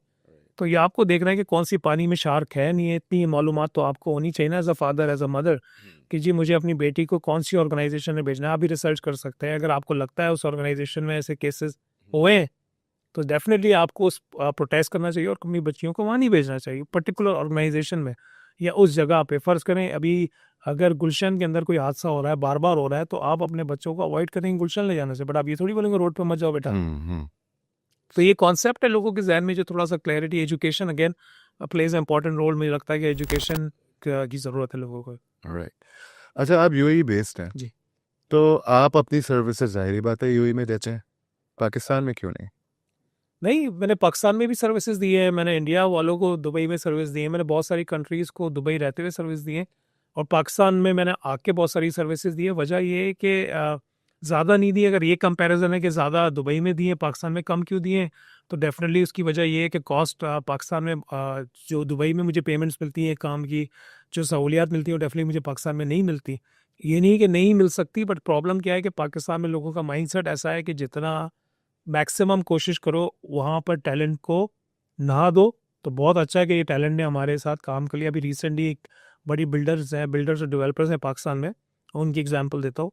बड़ा अफ़सोस हुआ मुझे, मेरी उनसे बहुत टाइम से बात चल रही थी कि हम काम करेंगे। फिर उन्होंने देखा कि पहले उनको लगा कि शायद मैं जो चीज़ें उनको बोल रहा हूँ वो एग्ज़िस्ट नहीं करती। उन्होंने मेरे बारे में रिसर्च नहीं की प्रोबेबली, पर इत्तेफ़ाक से उनके सर्कल में ही मैं काम करने लगा। मतलब वो ये बिल्डर डेवलपर का सर्कल था। मैं उनके लोगों के साथ जब काम करने लगा, उनको देखने लगा, तो उन्होंने खुद कॉल किया। उन्होंने यार तुम तो उस प्लेटफ़ॉर्म के लिए भी काम कर रहे हो, उनके लिए। मैंने कहा जी मैं तो कर रहा हूँ, मैंने आपसे अर्ज़ किया था। उन्होंने कहा नहीं डेफ़िनिटली अब आप पाकिस्तान आएँगे, हमने काम करना है। मैंने कहा सर वेल एंड गुड, करेंगे। अब मैं पाकिस्तान आके उनको मैसेज करता रहा, सर मैं आ गया हूँ, हम कर रहे हैं काम, हम कर रहे हैं। उन्होंने कहा नहीं जी मैं उम्रे पे हूँ, आऊँगा बैठूँगा। फिर मैं कहा चलिए जी take your time, no problem. अब आने के बाद कहते हैं हाँ जी ठीक है, लाइन अप करते हैं, करें जी, शुरू करते हैं, ये करते हैं, ट्रेनिंग करते हैं आपके साथ ना। मैं अपने स्टाफ को ट्रेन करता हूँ आपके थ्रू, आप स्टाफ को मेरे ट्रेन कीजिएगा। पोस्टर बनाए जी, इनका पिक्चर मंगवाएं, इनका नाम वगैरह सब मंगवाए, चीज़ें मंगवाए। तो मैंने जब लिखा मैंने कहा ठीक है, मैंने कहा जी ऐसा करें, इसकी एक पेमेंट भी है जो आप रखिएगा अपने जहन में। मैं आपको बोल नहीं रहा, मैं अमाउंट कोट नहीं कर रहा, क्योंकि मैं आपको खुद बोल रहा हूँ ये काम करने के लिए। तो मेरी तरफ से जो भी आपको लगता है अमाउंट आप दे दीजिएगा। मैं आपको कोट नहीं करूँगा कि मुझे इतना ही चाहिए, क्योंकि आपको मैंने खुद बोला है पर्सनली ना कि काम करना है। तो वो कहते हैं यार पैसे किस बात के, तुम खुद मुझसे काम मांग रहे हो ना। तो मैंने कहा जी मैं आपसे काम मांग रहा हूँ, मतलब उसका मतलब ये थोड़ी मेरे पास काम नहीं है या मैं पास पैसे सही या तो दे रहे हैं। एक्चुअली बाहर बैठा हूँ रोड पे और मुझे बिल्कुल एक रोटी का भी मुश्किल हो रही है नाउजुबिल्ला। तो मैंने कहा जी मुझे तो अल्हम्दुलिल्लाह मैं खा रहा हूँ पी रहा हूँ एंजॉय कर रहा हूँ लाइफ को, बट ये है कि अगर मैं आपको सर्विसेज दूंगा अपनी वही तो भाईजान मैं उसका पैसे भी मांगूंगा, लेकिन मैंने आपको कोई कोट तो नहीं किया। मैंने कहा आप लिफाफे में बंद करके आपको जो बेहतर लगता है वो अमाउंट आप मुझे दे दीजिएगा। तो उन्होंने कहा कि नहीं जी हम तो एक्सपेक्ट कर रहे थे आप फ्री में करेंगे, क्योंकि आप तो सारी बात है हमें बोल रहे थे खुद से। तो मैंने कहा सर जो फ्री की चीज़ है वो मैं आपके लिए करने को तैयार हूँ, लेकिन मैं अपनी नॉलेज या इल्म तो आपको फ्री में नहीं दूंगा कि आप कहें मेरे स्टाफ को आके ट्रेन करो पूरा आके बताओ बिहेव, मतलब इस तरह से करो, मैं तो नहीं कर सकता सॉरी। तो लोगों का पाकिस्तान में अलमिया ये है, और इसी वजह से कहते हैं पाकिस्तान में टैलेंट ज़ाया होता है, या इसीलिए लोग बार बार बात करते हैं ब्रेन ड्रेन की कि यहाँ से पाकिस्तान से टैलेंट बाहर जाके डॉक्टर्स इंजीनियर्स क्यों जा रहे हैं। क्यों आप उनको वो रिस्पेक्ट ही नहीं देते पाकिस्तान में। आप जब तक अपने टैलेंट को इज्जत नहीं देंगे जो आपके पास है, जैसे आतिफ असलम ने एक बात की थी कि यहाँ पर हमारे यहाँ मुल्क में लेजेंड्स मरने के बाद बनते हैं, वो बहुत बहुत मशहूर हुई और वो बात बड़ी इंपॉर्टेंट है, क्योंकि हमारे यहाँ आप अक्सर देखें फलाना आर्टिस्ट चला गया कोई वेलफेयर नहीं थी, फलाना आर्टिस्ट चला गया उसको कोई सपोर्ट मिली। जब उस बंदे ने पूरी लाइफ ही आपको एंटरटेन किया है और पूरे टाइम आपको सपोर्ट किया है, तो वो बेचारे ने और क्या बनाया होगा, क्या जायदाद या क्या दौलत, मेजोरिटी तो नहीं बनाई होगी, या उस टाइम पे तो इतने लाखों करोड़ों नहीं जो आजकल मिलते हैं चले आप ड्रामे कर रहे हैं, लेकिन वो भी एक लिमिटेड है। आप भी उसमें ग्रुपिंग रह के काम कर रहे हैं, आपने अपनी एक ग्रुप बना लिया है कि मेरे ड्रामे में आएगा तो यही एक्टर आएगा यही मॉडल आएगा और कोई नहीं आएगा। तो आप अभी ग्रुपिंग के थ्रू काम करें, उसमें वही लोगों को पैसा मिलना है। बाकी जो आवाम इंडस्ट्री में काम कर रही है ये करना चाहती है उनका क्या। तो हमारे यहाँ सबसे बड़ा अलमिया ये है कि हम लोग यहाँ पर इज्जत ही नहीं देते, वैल्यू नहीं देते, हम लोग लोगों को वो रिस्पेक्ट ही नहीं देते। जब हम वही दे नहीं रहे तो हमारे यहाँ तो सारी बात है आप समझे टैलेंट तो वेस्ट होना ही है। बिल्कुल। तो और आप यहाँ पर कोई काम करना नहीं चाहेगा, वो तो आप समझे मैं आके यहाँ काम कर रहा हूँ इसलिए काम कर रहा हूँ कि चलो ठीक है मैं पाकिस्तान आ रहा हूँ विजिट कर रहा हूँ, एक की वजह 4 एक्टिविटीज़ 5 एक्टिविटीज़ हो जाएंगी, चलो करो और चले जाओ। लेकिन मेरा सोर्स ऑफ इनकम तो हमेशा दुबई रहेगा या इंटरनेशनल रहेगा, सही। कि मुझे पता है जो इज्जत मुझे वहाँ मिलती है या जो काम को मुझे रिटर्न वहाँ मिलता है यहाँ नहीं मिलता। Right, right. तो काफ़ी बड़ा डिफरेंस है पाकिस्तान में काम करना और बाहर काम करना। और आपसे अच्छा इसका एडवोकेट कौन होगा, आपने खुद काम किया माशाल्लाह, और आपने खुद चैनल्स के लिए काम किया, मीडिया के लिए आपने कितना काम किया, बाहर दुबई में आप भी रहे हैं, आपने खुद देखा है। तो आप इसको खुद जज कर सकते हैं कि क्या वैल्यू है। हालांकि मैं जब आपका काम माशाल्लाह देखता हूँ मैं समझता हूँ मतलब बेहतरीन आप एडिटर हैं माशाल्लाह, अच्छे सिंगर भी हैं माशाल्लाह, होस्ट भी है, आपके जो मैंने मिली नगमे सुने हैं वो बेहतरीन है। Thank you. लेकिन फिर मैं समझता हूँ कि जी आप बहुत अंडररेटेड है, आप बहुत मतलब आपको अंडर वैल्यू किया गया है, और वो अपॉर्चुनिटीज़ आपको नहीं दी गई जो होनी चाहिए। तो इस तरह के बहुत सारे लोग मैं मिलता हूँ रोज़ के, मुझे अफसोस होता है, मैं खुद भी उनमें से एक हूँ, मैं ये तो नहीं कहूँगा कि मुझे वो मिला जो मुझे मिलना चाहिए। तो वो स्ट्रगल मेरी भी चल रही है, आप भी माशाल्लाह लगे हुए हैं दिन ब दिन काम कर रहे हैं, जहाँ मौका मिला कर रहे हैं, जो काम मिला आप कर रहे हैं बगैर कोई शिकायत के, बगैर कुछ से कि ये सोच के कि चलो यार शायद कल मेरा दिन हो शायद परसों मेरा दिन हो, बट वो कब आएगा कैसे आएगा वो तो हमें नहीं पता, वो तो अल्लाह अल्लाह बेहतर जानता है। बट हमारे यहाँ लोगों ने पाकिस्तान में रहते हुए या पाकिस्तान के बाद मैं समझता हूँ बहुत ज़्यादती की है सबके साथ। मैं अपनी बात तो नहीं करूँगा ओवरऑल, लेकिन मैं कहूँगा ओवरऑल सबके साथ ज़्यादती हुई है। हमारे जो लेजेंड्स हैं वो ज़ाया हो रहे हैं और हो जाएंगे। आबदा परवीन जी जो है उनकी एज बहुत ज़्यादा है, उनकी सेहत बहुत ख़राब है, उनका दिल का अर्जा है उनको, लेकिन बेचारी वो अभी भी लगी हुई हैं, खिदमत कर रही हैं, बहुत बेहतरीन खातून है। मैं समझता हूँ उन जैसा खातून या उन जैसा इंसान आपको दुनिया में मिलना ही मुश्किल है। सही है। वो अपने आप में एक सूफ़ी कैरेक्टर है, बिल्कुल है। जो लोगों को इज़्ज़त देती हैं, जो लोगों को मकाम देती हैं, वो एक आम आदमी भी नहीं दे सकता। सही। और उनसे मिलने का मकसद ये है कि जिस तरह से अगर आप वो मकाम आपको उनसे मिल रहा है, वो इज़्ज़त आपको उनसे मिल रही है, तो आपको और बड़ी लगती है कि जी इतना बड़ा आदमी मुझे ऐसे मिल रहा है। यानी कि अगर मैं आपको छोटी सी एग्जांपल दूं तो मैंने अगर आबदा जी को किसी से मिलवाया, मैंने कहा आबदा जी ये मेरे दोस्त हैं, इनका नाम ये है, एक एग्जांपल के तौर पे मैं कह दूं असलम भाई से मिलिए, तो उन्हें असलम भाई को जी साईं अस्सलाम वालेकुम साईं क्या हाल है साईं, झुक झुक के बात की, अदब से बात की। तो मैं उनको देख रहा हूँ, मैंने कहा आबदा जी इतनी इज्जत से तो मैंने ही अपने दोस्त से कभी हाथ दी।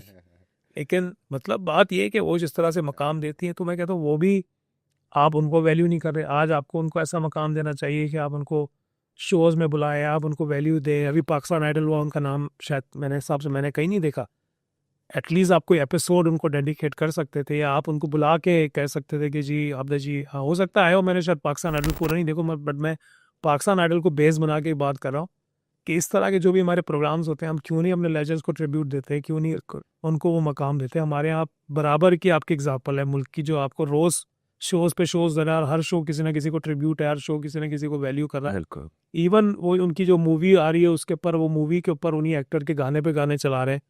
आप हमारे यहाँ इतने आतिफ असलम साहब हैं, स्ट्रिंग्स है, शफकत अमानत अली हैं, आबदा परवीन है, जावेद बशीर है, राहत फ़तेह, ये तो लेजेंड्स हैं। दुनिया इनकी क्या रिस्पेक्ट करती है। मैंने देखा है आबदा परवीन जी से तो लोग उनके पाँव में बैठे हुए थे, उनको और गैर मुल्की और गैर इस्लामी लोग जिनका इस्लाम से दूर दूर तक ताल्लुक़ नहीं है, वो उनके पाँव में बैठे हैं। वो बच्चों पे बोल रहे हैं, पढ़ के फूके, आप हाथ रख दें, आप उस पर बस ब्लेसिंग करते हैं। आप हमारे लिए समझें बस सूफी लेजेंड है, आपने अगर पढ़ दिया, आपने वह हाथ रख दिया, मेरी बच्ची की लाइफ चेंज हो जाएगी। राइट। और हमारे यहाँ कि वो वैल्यू ही हाँ बिल्कुल नहीं है, बिल्कुल नहीं। हमारे आर्टिस्ट जा रहा होता है, सेलिब्रिटी आ रही थी, हम बोलते हैं हाँ यार देखा है इसको मैंने। अभी मैंने रिसेंटली मीडिया समिट किया एल्मा के अंदर, इतने बड़े बड़े लोग उन्होंने बुलाए, उसमें आप समझे साजिद हसन साहब थे, शीमा किरमानी जी थी, हमारे बड़े जर्नलिस्ट मज़हर अब्बास साहब थे, हाफिज़ तारिक महमूद साहब थे, असलम खान साहब थे, समा टीवी के ब्यूरो चीफ, और इस तरह की बहुत लोग थे वहाँ पे। लेकिन मैंने देखा स्टूडेंट्स ना उनसे सवाल पूछ रहे हैं, ना बच्चे उनसे बात करने में इंटरेस्टेड है। हमारे टाइम पे अगर हमें ऐसा कोई सेलिब्रिटी या बंदा मिल जाए, मैं तो उसको, मैंने आज भी उस टाइम पर भी सबको मैं मिला, सबसे बात की, जिन जिन के साथ पिक्चर्स हो सकती थी वो ली, कॉन्टैक्ट शेयर किया, बात की कि सर कनेक्ट करूँगा, सर काम करूँगा आपके साथ, हमने कनेक्ट करना है।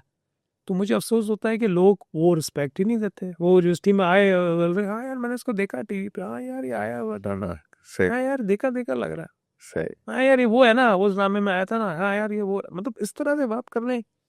और आप उसको वो रिस्पेक्ट है, आपको तो उसको जाने ही देना चाहिए उस जगह से कि आपको इतना बड़ा आर्टिस्ट फ्री में एक जगह पे मिल गया, भाई बैठा हुआ पकड़ो, जो सीख सकते हो सीख लो। और आप तो ज़्यादातर मीडिया के स्टूडेंट्स हो उसमें, और आप मीडिया के नहीं हो तो ज़रूरी नहीं है मीडिया के बंदे से आप मीडिया के बारे में सीखो, आप उनसे बहुत सारी काम के बारे में सीख सकते हो ना। बिजनेस का भी तो एक्सपीरियंस है, उसका काम करने का तजुर्बा है, लाइफ का तजुर्बा है, आप उससे क्यों नहीं सीख? तो लोगों का इंटरेस्ट नहीं है हमारे यहाँ। राइट। मतलब मैं खुद भी एक टाइम पे, मैं भी उसी कल्चर का पार्ट हूँ। मैं भी एक टाइम पे वो शायद नहीं फील करता था सेलिब्रिटी के बारे में, क्योंकि मैं ड्रामा में जब काम करता था मैं कहता ये तो मेरा को एक्टर है, अबे इसके साथ मैं क्या पिक्चर लूँ, क्या मैं बात करूँ उससे, यार ये तो साथ ही तो काम कर रहा है, अपना कुलीग ही है। बिल्कुल। लेकिन बाद में मुझे रियलाइज हुआ हर बंदा ज़रूरी मेरा कुलीग हो, उसका लेवल मेरे जैसा हो, वो मुझसे बड़ा भी हो सकता है। ये चीज़ें मुझे टाइम लगा समझने, लेकिन मुझे आ गया और बहुत जल्दी आ गया, तो मैंने उनको वो रिस्पेक्ट देना शुरू की। और ये आपको हर मकाम, और कैमरा मैन है, ज़रूरी नहीं कैमरा मैन 25-30 साल से काम कर रहा हो तो उसकी कोई वैल्यू ही नहीं है, उसका कोई काम ही नहीं है, उसको कुछ नहीं आता, वो तो अपने काम में लेजेंड है भाई। बिल्कुल। ज़रूर एक लाइट मैन है आपका, एक टेक्नीशियन है आपका, साउंड वाला है आपका, उसके बगैर आपका काम हो ही नहीं सकता। बट आपने उनको कभी वो वैल्यू नहीं, आपने बोला आए हैं चाचा अंकल जो है 30 साल से काम कर रहे हैं, वो हमारे चल रहे हैं 35 साल से काम कर रहे हैं। अच्छा सर, 35 साल वाले काम करने की ये वैल्यू है? हाँ तो तो यहाँ आज पे भी तो दीवारों पे चढ़ रहा है, आज भी वो डंडों पे खड़ा हुआ है, सेट बना रहा है, सेट कर रहा है, उसके बीच तो 50 लोग की फोर्स होनी चाहिए। बिल्कुल कि ऐसे। सर आपका 35 साल का एक्सपीरियंस है, आप बैठे हैं और आप सिर्फ देखें बच्चे क्या कर रहे हैं, और कुछ गलती कर रहे हैं तो वहाँ आपकी टेक्निकल चीज़ आने वाली है। बेटा वो पाइप को ना थोड़ा सा उधर कनेक्ट कर दो, इस वायर को ना थोड़ा सा हटा दो, साउंड थोड़ा सही नहीं आएगा, इसको ऐसा करो। वो आप उनको वैसे यूज़ करें ना। आप उनको बोले चाचा अंकल जाओ फलाना भाई इस्लाम भाई वहाँ खड़े हो जाओ, वो लाइट पकड़ो और बूम पकड़ो, तो ये तो हमारा हाल है मुल्क का। वही मुझे मौका मिला था एक मरतबा, जब दुबई में था तो एक इंडियन कोई सीरीज थी, कोई सीरियल था कुछ था, तो उसमें वैसे एक छोटा सा एक्ट करने का मौका मिला था। बट वो मैं तो सीरियसली परेशान हो गया देख के, मतलब इतनी डिटेल में वो सिर्फ एक ड्रामा सीरियल थी वो जो बन रही थी। जी तो आई वॉज सरप्राइज कि यार क्या काम है, ऐसा ही बहुत ही ज़बरदस्त। और एक एक जो वहाँ पे कैरेक्टर था और जो ये टेक्निकल क्रू था क्रू था, वाह मतलब क्या बस। सही है फारूक भाई। मैं अगर छोटी एग्जांपल दूँ खाने की, हमारे यहाँ पाकिस्तान में अगर सेट पे शूटिंग हो रही है तो लोग खाना तक बचाएंगे कि यार बचा लो, एक प्लेट बचा लो, उसको मत देना। आप यकीन करें जब हम शूट कर रहे थे, मैं चैनल का नाम नहीं लूँगा, बात वाला तो यही, लेकिन एक ओवरऑल बात करना चाहता हूँ कि जो मेन एक्टर्स थे उनके लिए बर्गर पिज़्ज़ा आ रहे थे, और जो बाहर हम बैठे थे जूनियर आर्टिस्ट, भाई क्या देना है उनको यार, वो एक एक समोसा दे देना, एक एक चाय दे देना, एक एक वो रोल पकड़ा देना। हमने बोला अच्छा सर अंदर तो माशाल्लाह बिरयानी कौरमे टिक्के चल रहे हैं, तो वो तरह बाकी लोगों के लिए नहीं है। तो मुझे अक्सर कोशिश मैं करता हूँ कि वॉइस बनूँ लोगों की, तो मैंने लोगों के ब्याह पे वो बात की, लेकिन वो बात पर आई गई हो गई। लेकिन दूसरे मुल्कों में क्या है कि नहीं जी, खाना सब खा रहे हैं तो सब खाएंगे, एक ही खाना है। अगर वो वेजिटेरियन है तो वेजिटेरियन का खाना अलग आएगा, उसकी रिस्पेक्ट है। इसी तरह नॉन वेज है, नॉन वेज का खाना अलग आएगा, उनके बर्तन अलग होंगे, उनकी चीज़ें अलग होंगी, उनको वो टाइम दिया जाएगा। और जो सीनियर जो काम करने वाले हैं उनको बहुत रिस्पेक्ट दी जाती है, बड़े रिस्पेक्ट से बात करता है, और हर बंदा उनसे रिस्पेक्ट से बात करता है कि सर प्लीज़ ये काम कर दें भाईजान सर। हमारे यहाँ तो टेक्नीशियंस की तो कोई वैल्यू ही नहीं है। टेक्नीशियन तो हमें लगता है कि एग्जिस्ट ही नहीं करते बिल्कुल ऐसे। हमारे प्रोसेस में। आप बात कर लें कैमरामैन की, आप बात कर लें बूम वाले की, आप बात कर लें लाइटमैन की, आप बात कर लें एडिटर की, आप बात कर लें ग्राफिक्स की, आप बात कर लें साउंड की, आप बात कर लें इंजीनियर्स की, आप बात कर लें किसी की, वो तो ड्रामे में कहीं नज़र ही नहीं आते, उनका नाम नहीं आता, बिल्कुल। वैल्यू नहीं है। और बहुत बड़ा रोल होता है इन सब जी। का, मतलब आपने फराह खान की वो मूवी देखी है जो शाहरुख खान साहब के साथ थी, जिसमें इन्होंने सारे टेक्नीशियंस को गाने में बुला के हाँ जी, हाँ वो प्रमोट किया, हाँ बिल्कुल। बाकायदा उनके नाम के साथ के जी ये के कैमरा मैन है, और उनके स्टाइल चेंज के कि वो एक आम वो ना लगे, वो भी एक एक्टर की तरह रेड कारपेट पे बिल्कुल। के हाथ हिलाते हुए आए, को उन्होंने वैल्यू दी। और ये ज़रूरी है कि जब आप अपने इन लोगों को वैल्यू देंगे तो उनको भी तो फील होगा वो भी इस इंडस्ट्री के पार्ट है। आज आप मुझे बताएं, अगर मैं आपसे सवाल पूछूं फारूक भाई, चले आप तो इंडस्ट्री के हैं, लेकिन आपको मैं एज अ कॉमन मैन सवाल पूछ लूं कि फारूक भाई हमारे पाकिस्तान का सबसे बड़ा डीओपी कौन है, पता ही नहीं होगा। फिर क्या बता। वही कह रहा हूँ, मैं आपसे पूछूं फारूक भाई हमारे पाकिस्तान में सबसे टॉप 3 एडिटर्स का नाम बताया, मैं आपसे कहूँ जी टॉप 3 साउंड वाले का नाम बताया, पता ही नहीं होगा। नहीं पता। एज अ कॉमन मैन नहीं पता होगा, एज अ इंडस्ट्री में रहते हुए भी आप स्ट्रगल करेंगे बहुत सारी जगहों पे कि यार शायद मुझे नहीं पता। बिल्कुल। तो ये तो हमारा मकाम है लेजेंड्स पे जो काम करें, तो क्या वो खिदमत करने हैं सरकारी, या क्या बोलते हैं चैरिटी करने हैं, तो या तो चले जाएंगे, पर उनकी क्या वैल्यू है। बिल्कुल। तो उन्होंने क्या पूरी ज़िंदगी सिर्फ ये क्या कैमरा सेट करने के लिए लगाई आपकी कि कैमरे में फोकस कैसे होगा, कि कैमरे में आपको शॉट कैसे लेना है, लाइट क्या करनी है आपको, वो क्या उसी लिए है। उनको तो आप वो वैल्यू देना, उनके लिए तो बाकायदा इंस्टीट्यूट्स होने चाहिए, चैरिटीज़ होनी चाहिए, एसोसिएशन होनी चाहिए, जहाँ उनको बुला बुला के उनके लेक्चर्स होने चाहिए कि सर आपने 35 साल कैमरा मैन काम किया, एज अ डीओपी काम किया, थोड़ा हमें तो नॉलेज दें, हमें तो अपना इल्म बांटें कि जी अगर नेचुरल लाइट कम हो तो हम क्या एक कैमरे से बगैर कोई लाइट्स के कैसे शूट कर सकते हैं, हम अपर्चर को कैसे आगे पीछे कर सकते हैं, और क्या हम उसके साथ कैसे खेल सकते हैं, क्या करना है, क्या डूज हैं क्या डोंट्स हैं। एक दिन की वर्कशॉप तो करें हमारे साथ, भाई नहीं कोई। नहीं बिल्कुल नहीं।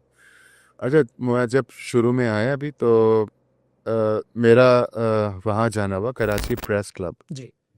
तो मेरे ध्यान में था कि ठीक है, मैं मीडिया में मैंने इतने साल काम किया है तो मैं वहाँ जाके और रजिस्टर करवा लूँ जी। अपने आप को, देखूँ क्या होता है। खैर मैं वहाँ गया हूँ तो उन्होंने मुझे जो है वो कहा कि आपके कितने फॉलोअर्स हैं, जी। या आपकी जो है वो कंपनी जो है या जो भी है आप मतलब कितने पानी में है या क्या, आई डोंट नो। तो हो सकता हूँ जी मैं वो मुझे बड़ी एक अजीब सी बात लगी कि यार मतलब ये क्या बात है, मतलब मैं इतने कई सालों से मैं मीडिया में कॉन्फिडेंस से गए होंगे कि नहीं जी चलो इतनी बेसिक रिस्पेक्ट तो डिजर्व करता हूँ कि मैं जाऊँ। हाँ तो लोग नहीं रिस्पेक्ट भी छोड़ो, रिस्पेक्ट भी छोड़ो, मैं गया था कि भाई एक वहाँ पे मैं वो कर लूँ, रजिस्टर हो जाऊँ। मैं वही कह रहा हूँ, बेसिक रिस्पेक्ट तो कि आज ही बंदा आया है, मैं इसको हाँ पूछूं आज ही सर आप आए, आपका तो एक्सपीरियंस है, चले मैं आपको रजिस्टर करता हूँ, ये तो हमारे है ही नहीं ना। वही ना। मैं कह रहा हूँ जब बेसिक आपकी जो बेसिक रिस्पेक्ट का लफ्ज यूज कर रहा हूँ, रिस्पेक्ट मतलब डायरेक्टली वो नहीं कि एहतराम, और ये मैं रिस्पेक्ट मतलब कि ओवरऑल अंडरस्टैंड करना कि इसका इतना एक्सपीरियंस है और ये किस लिए आया, मुझे इसको एंटरटेन करना चाहिए, और ये 30 साल काम करके आया, 50 साल काम कराया, इसको तो मुझे फर्स्ट टाइम मेंबरशिप देनी है, अंदर बिठाना है वीआईपी रूम में, इसको मुझे इज्जत देनी है, इसका इंटरव्यू करना है, पॉडकास्ट करनी है, और इसका फौरन न्यूज़ डालने के जी इतना बड़ा एक्सपीरियंस वाला बंदा हमारे पास आया और खुद चल कर आया कराची प्रेस, तो मैं इसके बारे में एक अखबार में न्यूज़ तो डालूं बिल्कुल जी इतना बड़ा बंदा हमारे प्रेस का पार्ट बन रहा है। हाँ। लेकिन हमारे यहाँ मैंने आप सर्च किया ना फारूक भाई, सबसे बड़ा मसला सारा ये है, अब जो गेम चल रहा है इस वक्त एज वी स्पीक, सिर्फ पैसे का गेम है। बिल्कुल कि आपको मैं चैनल के अंदर मुझे बड़ी शर्मिंदगी हुई, अभी रिसेंटली एक एनजीओ से मेरी बात चल रही थी, वो एनजीओ भी नहीं है, वो बेसिकली अपनी प्रमोशन के लिए, सेल्फ प्रमोशन के लिए, उन्होंने पाकिस्तान में भी लोगों ने ये भी बहुत किया ना कि जी अगर हमने आपको प्रमोट करना है और ज़्यादा हमारा टैलेंट नहीं है तो एनजीओ बना लो, एनजीओ के नाम पे पैसा भी आता रहेगा, खर्चे भी चलते रहेंगे, और हम इवेंट्स में भी जाते रहेंगे, फलाने इवेंट में भी चले जाएंगे, उस इवेंट में चले जाएंगे, और एनजीओ को लोग देख के थोड़ा सा बिहेव भी करेंगे, तरीके से रिस्पेक्ट भी देंगे कि भाई जो एनजीओ है यार इसको क्यों चीख रहे हो, उसको क्यों निकाल लो, बुला लो, बिठा लो, ये हो। अब उन्होंने उनसे मेरी बात चल रही थी, अब वो हर इवेंट में कराची में हर इवेंट में वैसा चीफ गेस्ट वगैरह बन के जाते हैं भाई साहब। तो मैंने कहा यार, मैं उनसे मेरी बात चली थी बहुत टाइम से, मैंने कहा मैं आया हूँ, हम कोलैबोरेट करते हैं, ये करते हैं वो करते हैं। उन्होंने कहा सब छोड़े, मेरी रमज़ान ट्रांसमिशन शुरू होने वाली है, तो मैं ऐसा करता हूँ, मैं रमज़ान ट्रांसमिशन के इतने पैसे देता हूँ चैनल को, मैं ख़रीद लेता हूँ टाइम, उनकी टाइमलाइन जो भी उसे टाइम स्लॉट में ख़रीद लेता हूँ। अब आपको मैं उस टाइम स्लॉट पे रोज़ाना बिठा दूंगा एज अ पैनलिस्ट, आप मुझे इतने पैसे दे दीजिए। और तो मैंने कहा ये तो पहली बात, मुझे पूरे महीने पैनलिस्ट बन के बैठने का शौक़ नहीं। दूसरी बात ये कि मैं हाजिर व खिदमत हूँ, रमज़ान का कोई प्रोग्राम हो रहा है, आपको मेरी ज़रूरत है, एज अ पैनलिस्ट मैं हाजिर हूँ, लेकिन भाईजान मैं आपको पे किस बात का करूँ? कह रहे नहीं, मैं वो टाइम स्लॉट खरीद रहा हूँ तो तुम्हारे को बिठाएंगे तो तुम्हारी प्रमोशन है। मैंने कहा भाईजान मुझे नहीं चाहिए प्रमोशन आपसे, ऐसी बात यहाँ पर मैं आपको पैसे देके, मैंने कहा मैं फिर खुद टाइम स्लॉट खरीद के चैनल पे जो चाहे कर सकता हूँ। और क्या, बिल्कुल। अगर मैंने आपको ही पैसे देके टाइम स्लॉट लेनी है तो मैं वो टाइम स्लॉट लेके अपनी मर्जी का कुछ करूँ ना, मैं आपकी रमज़ान ट्रांसलेट में क्यों आके बैठूँ? बिल्कुल। तो मैंने उनको मना कर दिया। बट इसी तरह के बहुत सारे लोग हैं। अभी जैसे मुझे रिसेंटली बुलाया अखबार वालों ने, बोला कि भाईजान आप में हमारे ऑफिस आ जाए, हम आपका इंटरव्यू करेंगे। तो मैंने कहा भाईजान आप लोग को इंटरव्यू करना है तो आप आ जाए मेरे पास, मैं जहाँ बैठा हूँ वहाँ आके इंटरव्यू कर लें, वरना फ़ोन पे इंटरव्यू ले लिया मुझसे अगर आपने लेना है, क्योंकि वो सिर्फ अखबार में लिखना ही था। तो मैंने कहा टेलीफोन पे आप ले सकते हो, उसके लिए आप मुझे स्टूडियो आके कुछ करने की ज़रूरत नहीं है।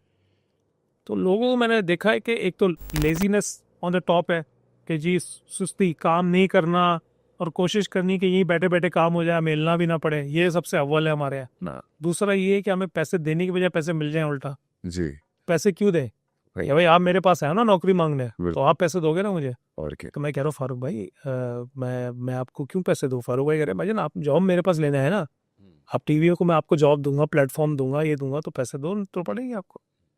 तो मतलब ये तुम्हारे ये सब है। हाँ, यहाँ तो अलमिया हमारा ये है ना, यहाँ पर अब वो कॉन्सेप्ट चला गया है कि ये लेजेंड है, ये सुपरस्टार है हमारे मुल्क का, यहाँ पर जो चल रहा है उसको यूज़ कर सो, मैक्सिमम जितना यूज़ करो, यूज़ करते रहो, फिर उसको फेंक दो उठा के। टिकटॉक पे भी कोई मशहूर हो जाए, आप देखिएगा टिकटॉक पे या सोशल मीडिया पे कोई मशहूर होता है, अगले दिन वो चैनल की जीनत बना होता है, चैनल का सबसे पहला गेस्ट वो होता है। और जो 25-30 साल से काम कर रहे हैं आज तक वो आपके चैनल पे नहीं है। क्यों? हमें टीआरपी चाहिए। अभी टीआरपी का गेम है, टीआरपी की लड़ाइयाँ चल रही हैं और बस उसी में 4-5 होस्ट जो हैं हमारे वो लगे हुए हैं आपस में ही, हम 4-5 जर्नलिस्ट जो हैं वो उसमें लगे हुए हैं, बस वो गेम उनके गिर्द घूम रहा है। वही ना, मतलब पुराने आप ड्रामे उठा के देख लीजिए, पुराने इवन मॉर्निंग शोज़ आप उठा के देख लीजिए, उन मॉर्निंग शोज़ में या क्योंकि मैं तो खुद था एक नादिया ख़ान का जी जो जी जी उसमें, तो उसमें बहुत एक्टिविटीज़ होती थी और बहुत लिमिट में जी रह के होती थी चीज़ें।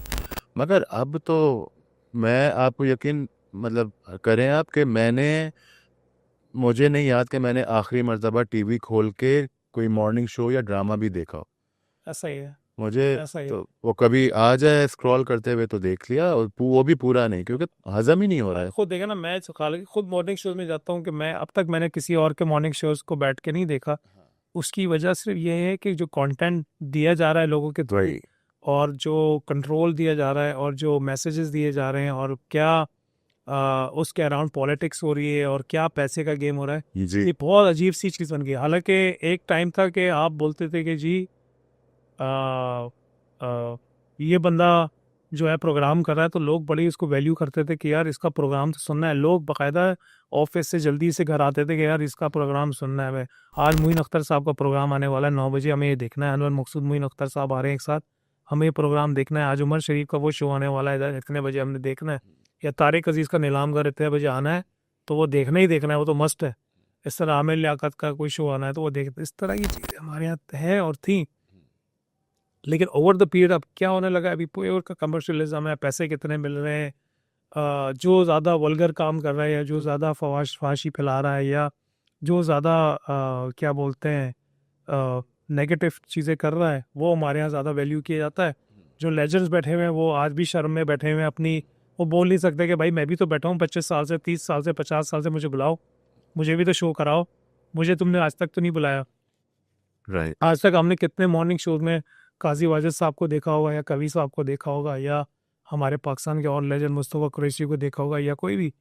बट आपने बाकी टिकटॉकर्स, वो बोल पे एक प्रोग्राम आता था माशाल्लाह, वो था ही टिकटॉकर्स का। अच्छा। पूरे दिन उसमें टिकटॉकर वो आते रहते थे। फैसल कुरैशी साहब ने वो प्रोग्राम किया था, बाद में साहिर लोधी ने किया था वो। अच्छा। तो इस तरह के पूरे पूरे महीने आप उनको कवरेज दे रहे हैं। क्या उनके वो टिकटॉक पे वीडियो बनाते हैं, क्या वीडियो बनाई, कुछ नहीं पता। क्या इन्फॉर्मेशन दी, क्या एजुकेट किया, क्या मैसेज पास किया, उससे पाकिस्तान की क्या ग्रोथ हुई, पाकिस्तान के लिए क्या कंट्रीब्यूशन किया, जीरो है।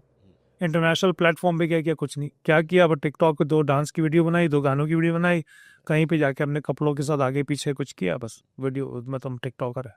तो ये तो हमारे मुल्क का हाल है। ये क्राइटेरिया हमने सेट कर लिया। आपके फॉलोअर्स कितने हैं? सोशल मीडिया का सबसे बड़ा सवाल, आप कहीं जाते हैं काम मांगने, भाई आपके फॉलोअर्स कितने हैं? कि आपने मेरे फॉलोअर्स को काम मतलब दिखाना है, क्या करना है? आपके फॉलोअर्स कितने हैं? मैं आपके साथ काम करने आ रहा हूँ ना। आप जो काम करें, आपको अपने फॉलोअर्स की बेस पे काम करना है ना। तो आप उसकी बेस पे काम करो। ये थोड़ी कि मेरे फॉलोअर्स कितने हैं तो आप मेरे साथ काम कर रहे हो। आप मेरे साथ काम इसलिए करो कि मुझे वो काम आता है, मैं वो टैलेंटेड हूँ, वो काम मैं कर सकता हूँ, तो आप मुझे साथ इसलिए आ रहे हो। अगर आप मेरे साथ इसलिए आ रहे हो कि आपने वो 1 लाख 2 लाख 50 लाख फॉलोअर चाहे, तो आप दुनिया के बारे में बहुत सारे लोगों को बुला के घुसा दो अपनी फिल्म में, करवा लो काम उनसे। क्या आप उनको अफोर्ड कर सकते हो? क्या आप उनको पे कर सकते हो? आप कभी भी नहीं कर सकते। आपकी फिल्म भी आ रही है, फिल्म जी। का भी कुछ आप क्या उसकी क्या डिटेल? फिल्म की ये है कि अभी वही स्ट्रगल चल रही है। मैंने लिखी भी 2 फिल्में हैं, मैं उसके लिए प्रोड्यूसर से बात कर रहा हूँ, कोशिश कर रहा हूँ प्रोडक्शन हाउस से कोलैबोरेशन हो मूवी के लिए, क्योंकि इवेंचुअली मूवी के लिए बहुत सारी चीज़ें चाहिए, स्पेशली प्रोडक्शन और पोस्ट प्रोडक्शन की चीज़ें चाहिए। अब उसकी एक कॉस्ट है, तो मैं चाह रहा हूँ 2 कंपनीज बल्कि एज अ पार्टनर काम कर लें। तो मैं जो है वो थोड़ा प्री प्रोडक्शन का काम मैं हैंडल कर लूँ, और थोड़ा प्रोडक्शन का काम मैं हैंडल कर लूँ, बाकी का काम उनके थ्रू प्रोडक्शन पोस्ट प्रोडक्शन हो जाए। तो अब यही चल रही स्ट्रगल। अब वही आप देखें ना कि कोई, हालांकि वो बहुत अच्छे टॉपिक पे लिखी हुई है, बहुत अच्छा आइडिया है, उसका मैसेज भी बहुत अच्छा है, बट अगेन जिसके पास जो हम बोले यार मैंने मूवी लिखी है, बोलता है 5 तो मेरी पड़ी हुई है। हम्म, सही। मैं को फारूक भाई सलामकुम जी, 2 मूवी मैंने लिखी है, अभी करनी है आपके साथ। फारूक बोला यार मेरी 5 मूवी अप्रूव नहीं हुई यार, मेरे 5 पड़ी है, मैं क्या करूँ? यार वो सलमान आया था, उसकी 6 पड़ी हुई हैं, फलाने की 3 पड़ी हुई हैं, हमारे पास फलाने की 2 पड़ी। तो मैं बोलता हूँ भाईजान माफ़ करें, गलती होगी, सॉरी, मैं आपके पास नहीं आ रहा। अच्छा, अब इसके अलावा भी फहद, समटाइम ऐसा होता है कि आप अगर कहीं काम लेने के लिए जाते हैं ना, तो पहला सवाल ये होता है या पहली बात ये होती है कि आप अपना काम भेजिए। उनका वो कंपनी इतनी सी ही हो या चले इतनी सी भी हो, मगर वो जब हम काम मांगने जाते हैं या उनसे बोलते हैं, तो वो कहते हैं आप अपनी प्रोफाइल भेजें। ठीक है, प्रोफाइल भेज दी। हमारा उस वक्त जो मेरा जो दिल खराब होता है, कहता है यार इतने साल से मेहनत करके। और अच्छा, समटाइम ये भी होता है कि आप काम करके दिखा दें। सही है ना, कि जैसे हमें किसी परफ्यूम की शूट करनी है, कोई कंपनी है, तो वो कहते हैं आप पहले ये जो है ना, ये एक जरा फ्री में करके दिखा दें, फिर हम देखते हैं। ऐसा ही है। तो यार अब हमारी ये तो वो नहीं है टाइम अब कि हम इतने साल मेहनत करने के। सही है। तो ये चीज़ बहुत ही अजीब ही लगती डिसहार्टनिंग है बिल्कुल है, वही ना। फारूक भाई, और बड़ी अलमी की बात है। इससे 2 किस्से तो फौरन मेरे जहन में आ गए कि अगेन हर चीज़ का लिंक पाकिस्तान से पता नहीं क्यों है, पाकिस्तानी से क्यों है। एक पाकिस्तानी चैनल था, उन्होंने बुलाया मुझे ना एक शो के लिए, दुबई के अंदर ही। उन्होंने कहा एक शो हमने करना है, आपके साथ आप आ जाए। तो मैंने कहा यार मेरे आने की क्या ज़रूरत है, मेरी ये प्रोफाइल है, ये मेरा काम है, मैंने भेज दिया। मैंने कहा आप मेरे इससे लिंक्स वगैरह से देख लें मेरा काम। नहीं नहीं, वो मीटिंग करना चाह रहे हैं, बॉस आपसे मिलना चाह रहे हैं, चैनल के हेड आपसे बाद में। जी चलें, कोई बात नहीं, ऑनर की बात है, मैं आ जाऊँगा। मैं गया, वो वहाँ पर कोई बैठ के ना एडिट कर रहे थे कोई कमर्शियल की। अच्छा। तो अब उन्होंने बोला इस कमर्शियल के ऊपर वॉइस ओवर तो चलानी है। तो उन्होंने अब ब्रेक क्या की, उन्होंने बोला यार तुम बोलते तो बहुत अच्छा हो। आज वो मीटिंग हो गई हमारी, मीटिंग के बाद अच्छा स्टाइलिश करेंगे, ये करेंगे, वो करेंगे। जाते जाते यार वो एडिटिंग रूम में बैठे थे, उन्होंने कहा यार एक मिनट इधर आना, मैं तुम्हें अपना काम दिखाता हूँ। अच्छा। मैंने कहा दिखाइए। उन्होंने कहा ये हम बना रहे हैं। मैंने कहा चलिए ज़बरदस्त, वेल, नेक्स्ट टाइम कोई बनाए तो मुझे याद रखिएगा, कमर्शियल में एज अ मॉडल या एज अ एक्टर वगैरह। हाँ यार तुम बड़े बोलते अच्छे हो, हमें ज़रा टेस्ट तो करके दिखाओ। तो मैंने कहा मैं क्या टेस्ट करके दिखाऊँ? उन्होंने कहा यार हमें ज़रा बोल के दिखाओ कि अगर तुम ये लाइन बोलोगे तो कैसे बोलोगे। आप उनकी ट्रिक देखेंगे, उन्होंने वो पूरा मुझसे वॉइस ओवर करवा लिया उस प्रोग्राम। वाह। लेकिन मुझे ये बोला वो ट्रायल है, लेकिन वो उन्होंने बना के चला भी दिया। तो उन्होंने ऑन एन एवरेज अगर फर्ज करें वो वॉइस ओवर वाले को दुबई में अगर कम से कम भी 1,500 से 2,000 रुपये देंगे या 2,500 रुपये देंगे वॉइस ओवर के, उन्होंने बचा लिया अपने लिए। अब 2-2,500 रुपये दिरहम दुबई में एक अमाउंट है रीजनेबल। आप आराम, अगर पाकिस्तानी में उसको बोलूँ आपके तकरीबन 2 लाख रुपए, तो आप पाकिस्तान में 2 लाख रुपए से आराम से 1.5 महीना 2 महीना बहुत सारे एवरेज लोग गुजार सकते हैं। बिल्कुल। बहुत सारे मैं अमीरों की बात तो नहीं कर रहा, लेकिन बहुत सारे एक एवरेज जो लोग रह रहे हैं हमारे यहाँ, मिडिल क्लास या लोअर मिडिल क्लास, उनके लिए 2 लाख रुपए 2 महीने 1.5 महीना चलेंगे। तो मैं हैरान हुआ, उन्होंने इस तरह से मुझसे काम कराया। मैंने कहा भाईजान, अच्छा मैं शिकायत भी नहीं कर सकता, उसके बाद काम नहीं मिला कभी उनसे, मैंने भी बात नहीं की उनसे, मुझे अफसोस था। इसी तरह एक ट्रेनिंग कंपनी थी जहाँ पर मैं अब बात कर रहा था उससे, मैंने कहा सर मैं ट्रेनिंग प्रोग्राम्स कर रहा हूँ आजकल अपने फलाना फलाना कंपनीज में किए हैं, इधर उधर स्कूल्स में किए, कॉलेजेस में किए, यूनिवर्सिटीज़ में किए हैं। अच्छा मैंने रेफरेंस भी दिया ना, ये चले मैं अगर आपको कॉल करके बोलूँ फारूक भाई आप मुझे शायद नहीं जानते हो, तो मैं बोलूँ फारूक भाई मैं ट्रेनर हूँ, दुबई से आया हूँ और मैं ट्रेनिंग भी करता हूँ, मैं अपनी बाकी चीज़ों की बात ना करूँ, सिर्फ ट्रेनिंग फोकस बात करूँ, तो आपको जब मैं ये बोलूँ मेरा ट्रेनिंग का इतना एक्सपीरियंस है, तो आप बोलेंगे अच्छा ठीक है यार, देखेंगे कोई काम होगा तो बता देंगे आपको। लेकिन ऑन टॉप ऑफ इट जब मैं आपको अपना काम भी दिखा रहा हूँ, बोल भी रहा हूँ कि मैंने फारूक भाई ये कंपनीज में काम किया है, तो मैं आपसे इतना रिस्पेक्ट तो एक्सपेक्ट करता हूँ कि आप उसको बोले हाँ जी एडमायर करें, ठीक है जी आपने किया, वेल एंड गुड, नेक्स्ट कोई ऐसा इवेंट आएगा मैं उन्होंने कहा जी आप हमें एक ट्रेनिंग हमारे लिए करके हमें दिखाएं। तो मैंने कहा आप उसमें क्या देखना चाह रहे हैं, उसने कहा मैं देखना चाह रहा हूँ बोलते कैसा है, तो मैंने कहा आप मेरा बोलना देखना तो मेरी वीडियोस देख लीजिए, तो उसमें आपको मुझसे वो ट्रेनिंग करवा के ही हम एक सेशन देखना चाह रहे हैं कि आप वो कैसे हैंडल करते हैं कैसे। तो मैंने कहा देखें मैं मतलब इतनी वो डेस्परेट मेरी वाली सिचुएशन नहीं है कि मैं आपको करके दिखाऊं तो आप मुझे सेलेक्ट करेंगे। मैंने आपको अपनी प्रोफाइल भेज दी, मैंने आपसे फ़ोन पे बात कर ली, आपकी टीम से मैंने कॉन्फ्रेंस कॉल भी कर ली, वीडियो कॉल भी कर ली, आपको जो प्रोफाइल चाहिए वो भी मैंने दे दी। अब आप इतने तो रिस्पेक्टफुल हों कि बोलें आज तो काम नहीं करना है आपके साथ, और अगर करना है तो मैं आपको बताऊंगा ये क्या है कि ट्रेनिंग करेंगे देखेंगे। मैंने कहा सॉरी, वही ना। मैंने कहा ये मेरे लिए थोड़ा सा डिसरिस्पेक्टफुल है और मैं खुद एम्बेरस फील करूंगा अगर मैं ये कर रहा हूँ ना आपके लिए, मैं खड़े होकर आपको एक डेमो ट्रेनिंग दे रहा हूँ। मैंने कहा मेरा एक डेमो ट्रेनिंग नहीं हो सकती, मेरा वो एलिम है जो मैं आपको पास ऑन करूंगा, और मैं समझता हूँ उस एलिम की थोड़ी सी वैल्यू है, तो आप उसको अगर रिगार्ड नहीं कर सकता तो आई एम सॉरी मैं नहीं कर सकता। तो मुझे तो इस तरह के कई वाक़े तो दो फ़ौरन आ गए मेरे जहन में, फारूक भाई ये तो अलमिया है हमारे यहाँ है, क्योंकि हमारे यहाँ मैंने जैसा अर्ज़ कहा कि पैसे लेने का कॉन्सेप्ट है, देने का नहीं है ऐसे कि हम रिकग्निशन ले लें, फेम ले लें, पैसे ले लें, इसको क्यों दें, इसको जगह क्यों दें। इसका काम हो गया, हमारे यहाँ गन्ने होता है ना, गन्ने को मशीन में डालो जूस निकालो, जहाँ उसका आखिरी ड्रॉप निकला जूस का, कई की गन्ने वाले तो मैंने देखे हैं वो आखिरी कोशिश भी लगे रहते हैं, वो जिसका आखिरी बूंद भी निकली दोबारा डाल देते कि नहीं यार शायद एक बूंद और आ जाए। तो मैंने कहा वो करने के बाद ही हमारे लोग क्या करते सीधा फेंक देते, हाँ क्या अब यह काम आएगा कचरे वाले के, ऐसे। हमारा काम हो गया। तो मैंने यहाँ लोगों की वैल्यू ऐसी ही देखी है, हर मैं अपनी बात नहीं कर रहा, मैंने सबका हाल ये देखा है। तो मुझे इतना अफसोस नहीं होता इस मार्केट में काम करने का, क्योंकि मैं समझता हूँ मार्केट ही ऐसी है। ऐसे ही है। तो जहाँ लोग मेरे लेवल के या मेरे एक्सपेक्टेशन के हिसाब से काम नहीं करते, मैं काम ही नहीं करता, मैं कहता हूँ थैंक यू जी। अभी कई जैसे मैं अर्ज कर रहा था आपसे ऑफलाइन के, कई लोगों ने चीफ गेस्ट के तौर पे बुलाया, अब वो प्रोटोकॉल ही मुझे वो नहीं दे रहे चीफ गेस्ट वाला, तो मैं क्यों आऊँगा भाई से। मुझे ये थोड़ी कि मैंने लाइफ में कभी मैं चीफ गेस्ट नहीं बना हूँ तो मुझे चीफ गेस्ट बनने का शौक है, थोड़ी क्या मुझे कोई क्राउन पहना रहे कंट्री का कि जी वहाँ को प्रेसिडेंट बना रहे हैं, मैं बोलूँ वाह जी आपने प्रेसिडेंट बना दिया। आप अनाउंस कर रहे हैं कि जी मैं इनको सेलिब्रिटी गेस्ट बुला रहा हूँ, सेलिब्रिटी बुला रहा हूँ, तो आप उसके प्रोटोकॉल्स बेसिक नहीं तो चीज़ें पूरी करें ना। आप अगर एक्सपेक्ट करेंगे कि मैं ही हर चीज़ करूँ तो आई एम सॉरी मैं तो नहीं कर सकता। बिल्कुल सही बात है। अच्छा आखिरी सवाल जो कि हर होस्ट करता है, मगर मैं भी चाहूँगा कि मैं भी वो सवाल करूँ। आजकल जैन जी बहुत मशहूर हुई हुई है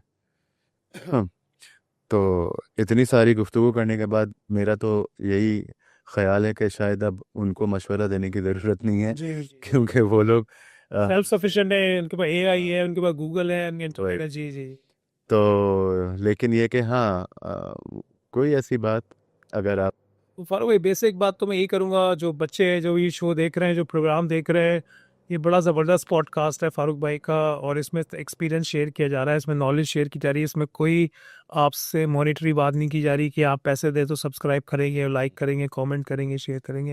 ये सिर्फ और सिर्फ हमने चैरिटी की है, नॉलेज आपको दी है, तो आप इससे आगे इस बात को फैलाएं जितना फैला सकते हैं। अगर आप समझते हैं नॉलेज आगे जानी चाहिए, मैसेज आगे जाना चाहिए, और मैं जितने भी लोग ये देख रहे हैं या देखेंगे आगे, आज नहीं कल नहीं, आज से 10 साल बाद 20 साल बाद जब भी ये प्रोग्राम देखें, सिर्फ एक ही बात करूँगा कि आप अपने आप पैशन को फॉलो करें, जो भी आपका पैशन है, भले वो आर्ट हो, मीडिया हो, जर्नलिज्म हो, डॉक्टर बीइंग ए डॉक्टर हो, या आपने चैरिटी करनी हो, या जो भी आपका एक पैशन है आप उसको फॉलो करें दिल और दिमाग से। शुरू में ज़रूर आपको मुश्किलात होंगी, परेशानी होगी, शुरू में हो सकता है वो काम आप वैसे नहीं कर पाएँ जो चाहते हैं, आपको उसका रिजल्ट शायद ना मिले। जैसे अभी हम फारूक भाई मैं बात कर रहे थे, हम लोग आज तक भी स्ट्रगल कर रहे हैं, आज तक भी हम कोशिश कर रहे हैं कि हमारा नाम उस तरह से रजिस्टर हो जिस तरह होना चाहिए, हमें उसके वैसे ही रेम्यूनरेशंस मिले, हमें उसका वैसे ही रिवॉर्ड मिले, हमें वैसे ही उसके अवार्ड्स मिले।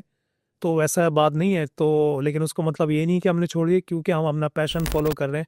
ये हमारे लिए चैरिटी तो है ही है, लेकिन हमारे लिए पैशन भी है हम दोनों के लिए ना, और हम जैसे और बहुत सारे लोगों के लिए। तो हम उनकी आवाज़ बन के आपसे ये कह रहे हैं कि जो भी आपका पैशन है आप उसको फॉलो करें, कंटिन्यू करें। हो सकता है फ़ौरन सक्सेस मिले, हो सकता है कि 10 साल बाद मिले, 20 साल बाद मिले, बट शायद मिलेगी at one point of time. But अगर आपको नहीं भी मिलती, पर अच्छा, आपको सबसे अच्छी चीज़ उसमें क्या मिलेगी कि आप हमेशा खुश रहेंगे। आपको एक सेल्फ सेटिस्फेक्शन होगी, एक कि यार मैंने जो किया वो ऐसा किया जो मुझे खुशी देता था। मैंने वही किया जो मैं करना चाहता था। मैंने वो किया जो मुझे दिल चाहता था। मैंने वो नहीं किया जो लोग मुझसे करवाना चाहते थे। तो इसकी खुशी आपको हमेशा होगी। तो वही करें जिससे आपको खुशी हो, क्योंकि अगर आप जॉब पे जाके बैठेंगे कहीं पे भी, जो आप काम करेंगे जहाँ पर आपको वो काम पसंद ना हो, तो क्या होने वाला है कि आप आधे घंटे करेंगे, फिर उठ के जाएंगे, चाय पियेंगे, फिर आएंगे, फिर आप ब्रेक लेंगे, फिर वो काम आप फोकस करके नहीं कर सकते। 2 दिन बाद आपका दिल नहीं लगेगा, हफ्ते बाद आप बोलेंगे जॉब छोड़नी है। तो इसलिए ऐसे काम मत करें जो आपको कहीं ना कहीं तंग करते हैं। ऐसे काम करें जो आपको खुशी देते हैं। इसी के साथ मेरी तरफ से आपको बहुत अल्लाह हाफ़िज़। बहुत सारी बेस्ट विशेज़ हैं आपको, और जो भी चैनल देखेंगे उन सबको। चलें, thank you so much Fahd, आपने टाइम दिया, बहुत शुक्रिया, बहुत अच्छा लगा आपसे बात करके। तो व्यूअर्स, आपको भी अच्छा लगा होगा, उम्मीद करता हूँ। कमेंट्स में ज़रूर हमें कमेंट कीजिएगा और बताइएगा कि आपको ये प्रोग्राम कैसा लगा। इंशाल्लाह कोशिश करते हैं कि इन्हीं तरह के कोई टेक्निकल एक्सपीरियंस प्रोफेशनल को हम दोबारा अपने प्रोग्राम में लेकर आएँ। तो उस वक्त के लिए अल्लाह हाफ़िज़।